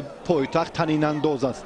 воқеан ҳам фазои идона аст, фазои гуштингирӣ аст, фазоест ки имрӯз паҳлавонон албатта хастаҳолиро кам эҳсос мекунанд ва аз ин неъматҳои истиқлолияти ватани маҳбуби мо пурра бархурдор мешаванд ва ҳоло ҳам ҳар ду варзишгари шаҳри кӯлоб муваффақ нашуданд ва бахром ҳам агар мо чун гуфтем ки дар соли сипаришуда бисёр ҳам дар майдони наврӯзи бошукӯҳ ки хеле дар сатҳи баланд доир гардида буд, Ёкуб ҷон Бокиевро мағлуб карда буд бадан. бисёр ҳам акнун аз ҳисоби таҷриба фикр мекунам бахром андаке афзалӣ дошт ва хайрандеш каме ҷавонтар аст. ба ин нигоҳона карда дар муқобили бахром ҳам хуб истодагарӣ кард, аммо муваффақ нест. аммо бахром инҷо бояд ки руҷӯъ кунад, такя бештар кунад ба маркази майдон.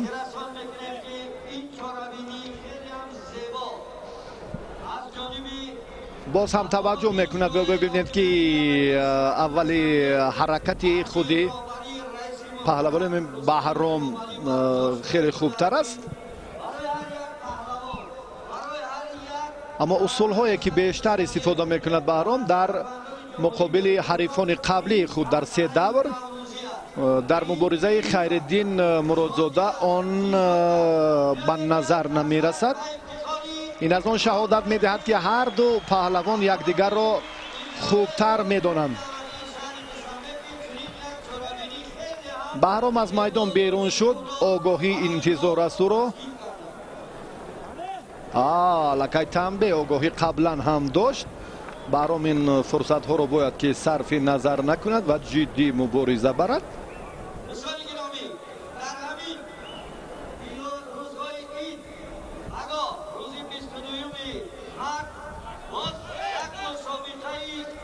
ҳар ду варзишгар аз майдон берун шуданд. бахром имтиёзи аввалро ба даст овардааст, андаке бо фурсаттар аст.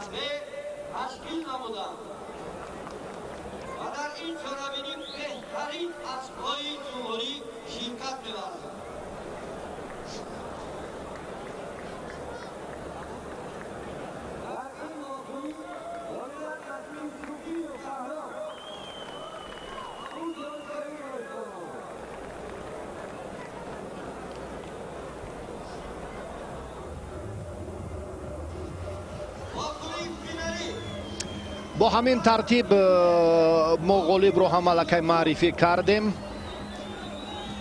мақоми сеюм ба бахром насиб гардид бо ҳамон як ҳаракате ки баъдан баҳогузорӣ шуд.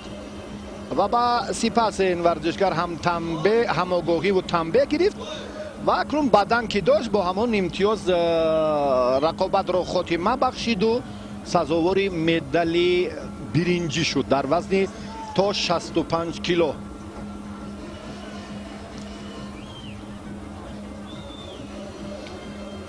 محمد علی میرزایف داور درجه جمهوریوی حکم است در مرحله نهایی. ایدیبک، سفارov، والیبال‌های سفید، نماینده شهری دوشنبه، ایدیبک، سفارov، والیبال‌های قبول، نماینده ملت روزگار کوهستانی بدخشان، یاکوب بوکیف. پهلوان ناحیه ونج خلات کبود دارد. ایدیبک را گفتیم که تحت رهبری شیرعلی بازارов تمرین میکند. با این مرحله البته کاری سهل و عادی نیست آمدن هر دو پهلوان و خصوص ایدیبک که در این دوره های خیلی حساس در مقابل پهلوانان شهرتیار کشور. این جوان البته خیلی هم زحمت کشید، مبارزش هم طبعی دل بود و در نهایت هم به این دوری آخرین برای مقام اول حق مبارزه بردن را پیدا کرد. عمرجان اوچیلدیف را این ایدیبک در دوری اول مغلوب کرد. سپس عالم نظریف هم در رقابت دوم ایدیبک توپ ناورد ناکام شد. ولی محمد باقی حریف دوری سیوم ایدیبک بود. در دوری چهارم خیراندیش مرادزاده را ایدیبک مغلوب کرد و اکنون پنجمین سبقت پهلوان در وزن تا 65 کیلو در این مسابقه جمهوریوی اوید به گوشتین ملی گوشتینگیری. هر دو هم چسبیش و جسوری میدان را خیلی بهتر نشان میدهند. بوکیف در دیدار اول اولی جان سفرعلیف را مغلوب کرد. در دوری دوم مقابل نوروز حلیموف هم خوب مبارزه برد، دست بالا شد. فرخ حلیموف هم در مبارزه یوکوب جان در دوری سیوم شکست خورد و بحرام سوفیف در واخوری نیمه نهایی حریف یوکوب جان بوکیف بود که یوکوب جان او را هم مغلوب کرد و به فینال برآمد. هر دو 5 دور 4 مبارزه بردن و دوری پنجم را با هم حالا تلاشش را ادامه داده ایستادند برای زینه اول. چون گفتیم که امروز هم غالبان هر یک دور به انعام نوروزی مقامات اجرایی حاکمیت دولتی شهری دوشنبه قدرشناسی می شوند و بعدا هم باز مکافات عالی شاه جایزه پهلوان غالب وزن مطلق را در پیش است. بسیار هم گوشتین ملی گوشتینگیری واقعا هم سال تا سال شهامت و شکوه خاصه به خود کسب میکند که این هم از همان کاری ثمره بخش و نظام درستی فدراسیون گوشتین ملی گوشتینگیری منشأ میگیرد. واقعا برای کل مخلصان هم امروز یک نظام درستی همین کاری داوران قبول پسند بود. حرکت ها، ایموهای یا اشاره ها، سری وقت معرفی کردن، نشان دادن همون 19 رکنی که با هم ورزشگر باید که اینها رو خیلی خوب برخوردار باشد و آگاهی نکند، یعنی عملهایی که با مجازات آنها پیشنهاد نشوند. همین پهلوها رو بسیار هم مد نظر گذاشتن و خوب رعایت کردن. واقعا هم شایسته تحسین است. ما امیدواریم که گوشتین ملی گوشتینگیری ما در آینده نزدیک هم نفوذ بین المللی میگیرد. برای این ما نظام را، ما ترتیب درست را، کاری داوران را، ملکه آنها را، همون مناسبت پهلوانان را، فرهنگ شایسته گوشتینگیری را در جمهوری تاجیکستان خوب مقصدناک براهمانیم. آنگاه البته نفوذ بین المللی گرفتنش از استثناء دور نیست. این البته صحیفه تاریخ ورزش میهن در سالهای نزدیک البته باز می شود. حالا هم بسیار тартиб низоми дуруст бисёр ҳам иди мутантани наврӯзи бошукӯҳ дар наврузгоҳи пойтахт танинандоз аст. инро ҳам мо аз шумораи зиёди мухлисон, аз иқлими мусоид, аз ин фазое ки воқеан ҳамидон аст метавонем дубора собит созем. ҳар ду паҳлавон ҳам қуввозмоии ҷолибе ки маркази таваҷҷӯҳи бинандаро боз ҳам дубора ҷалб кунад нест. огоҳӣ ба Идибек дода шуд, аммо Ёкубҷон ки аз ҷиҳати касбият андаки солаш ҳам болотар аст, бояд ки худ ана ҳамин дарки баланди касбият ва маҳораташро дар майдон нишон диҳад. ва аз ҷиҳати дигар ҳамин гуштини милли гуштингирӣ имрӯз чеҳраҳое ки кашф кард, дирӯз мо дар ин бора гуфтем 4 нафар буданд, имрӯз яке аз он чеҳраи саршинос ки ба финал баромадааст ана ҳамин Идибек Сафаров. ай баъди амри довар ман фикр мекунам ки на, инҷо чунин партофтам ҳаргиз ба Ёкубҷон муяссар намегардад, чунки Идибек дар ин ҷараён худро озод гузошт, яъне гуштин нагирифт. ой бадан тавре гуфтем бисёр ҳам ҳаракатҳои маҳмадалӣ мирзоев, довари дараҷаи ҷумҳуриявӣ аз ноҳияи файзобод, довари марказ бисёр ҳам таъбидил аст. довар бояд чунин бошад. воқеан ан ҳамон ҳушёриву зиракӣ бояд ки дар аз нигоҳ аз қиёфаи довар баръало мушоҳида гардад. ва ана ҳамин ҳакамии кори имрӯзаи доварон воқеан ҳам аз ҳамон анҷоми семинар машварати дурӯзаи федератсияи гуштини миллии гуштингирӣ маншаъ гирифт. аҳсан мегӯем ба кори имрӯзаи доварон, ба низоми дуруст, ба мухлисони сершумор ки имрӯз моро ҳамроҳӣ доранд ва тантанаи идро бо ҳам доир карда истодаем. Бокиев як қадам наздик шуд ба пирӯзӣ ва Идибек баръакс барои ин бояд ки ду талошашро با همان امتیاز اولین سامان دهد با بدن، یعنی با بدن اما چنین نیست.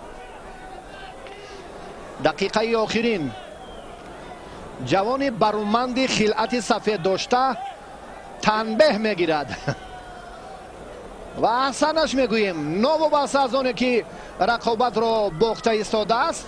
واقعا همچنین چهره های جوانی که در مقاومت استادان صاحب تجربه برابر قوه میسنجند شایسته تحسین و آفرین هاست. تشکر به مربی به شیرالی بازاروف که امروز خیلی هم چنین چهره ها را خوب تربیه کردند. با ایدیبک سفرов که خیلی هم در مقاومت عضو منتخب جدای میهن یوکوب جان باکیوف ایستادگی کرد و یوکوب جان برنده مقام اول در تنتنه نوروز بین المللی امساله گردید. احسن و تشکر به هر دو پهلوانی که در وزن تا 65 کیلو رقابت جالب را منظور ما کردند.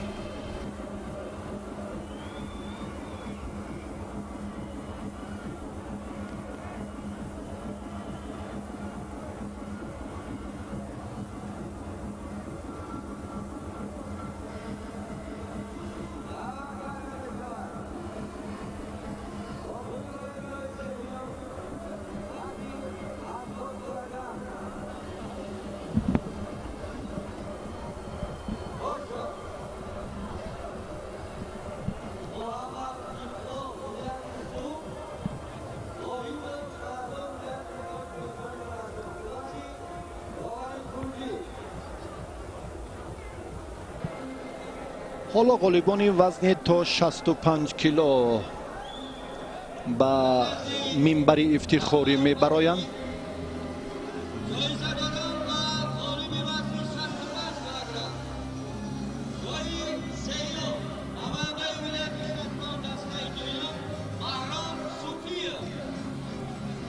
بحرام سوفیف تحت راهبری خسرو شایف چون گفتیم که تمرین میکند و اساسگذار گوشتین ملی هم در این منطقه چون با مزروب شایف توجه کنیم البته باز هم شاگردان زیاد رو به کمال رسانیدم. بحرام امروز جای سیوم نصیبش گردید мақоми дуюм дар ин мубориза Идибек Сафаровро насиб шуд.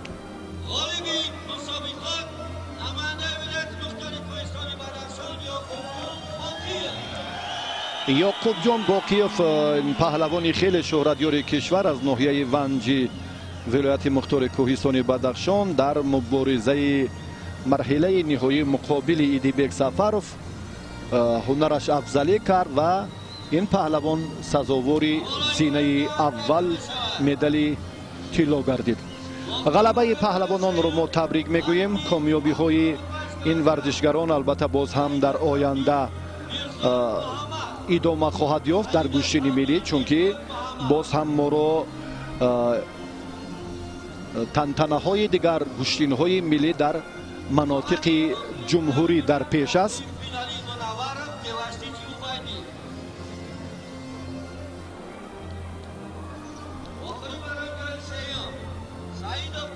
Душанбе, Мирзоев Муҳаммад, дастаи Хатмон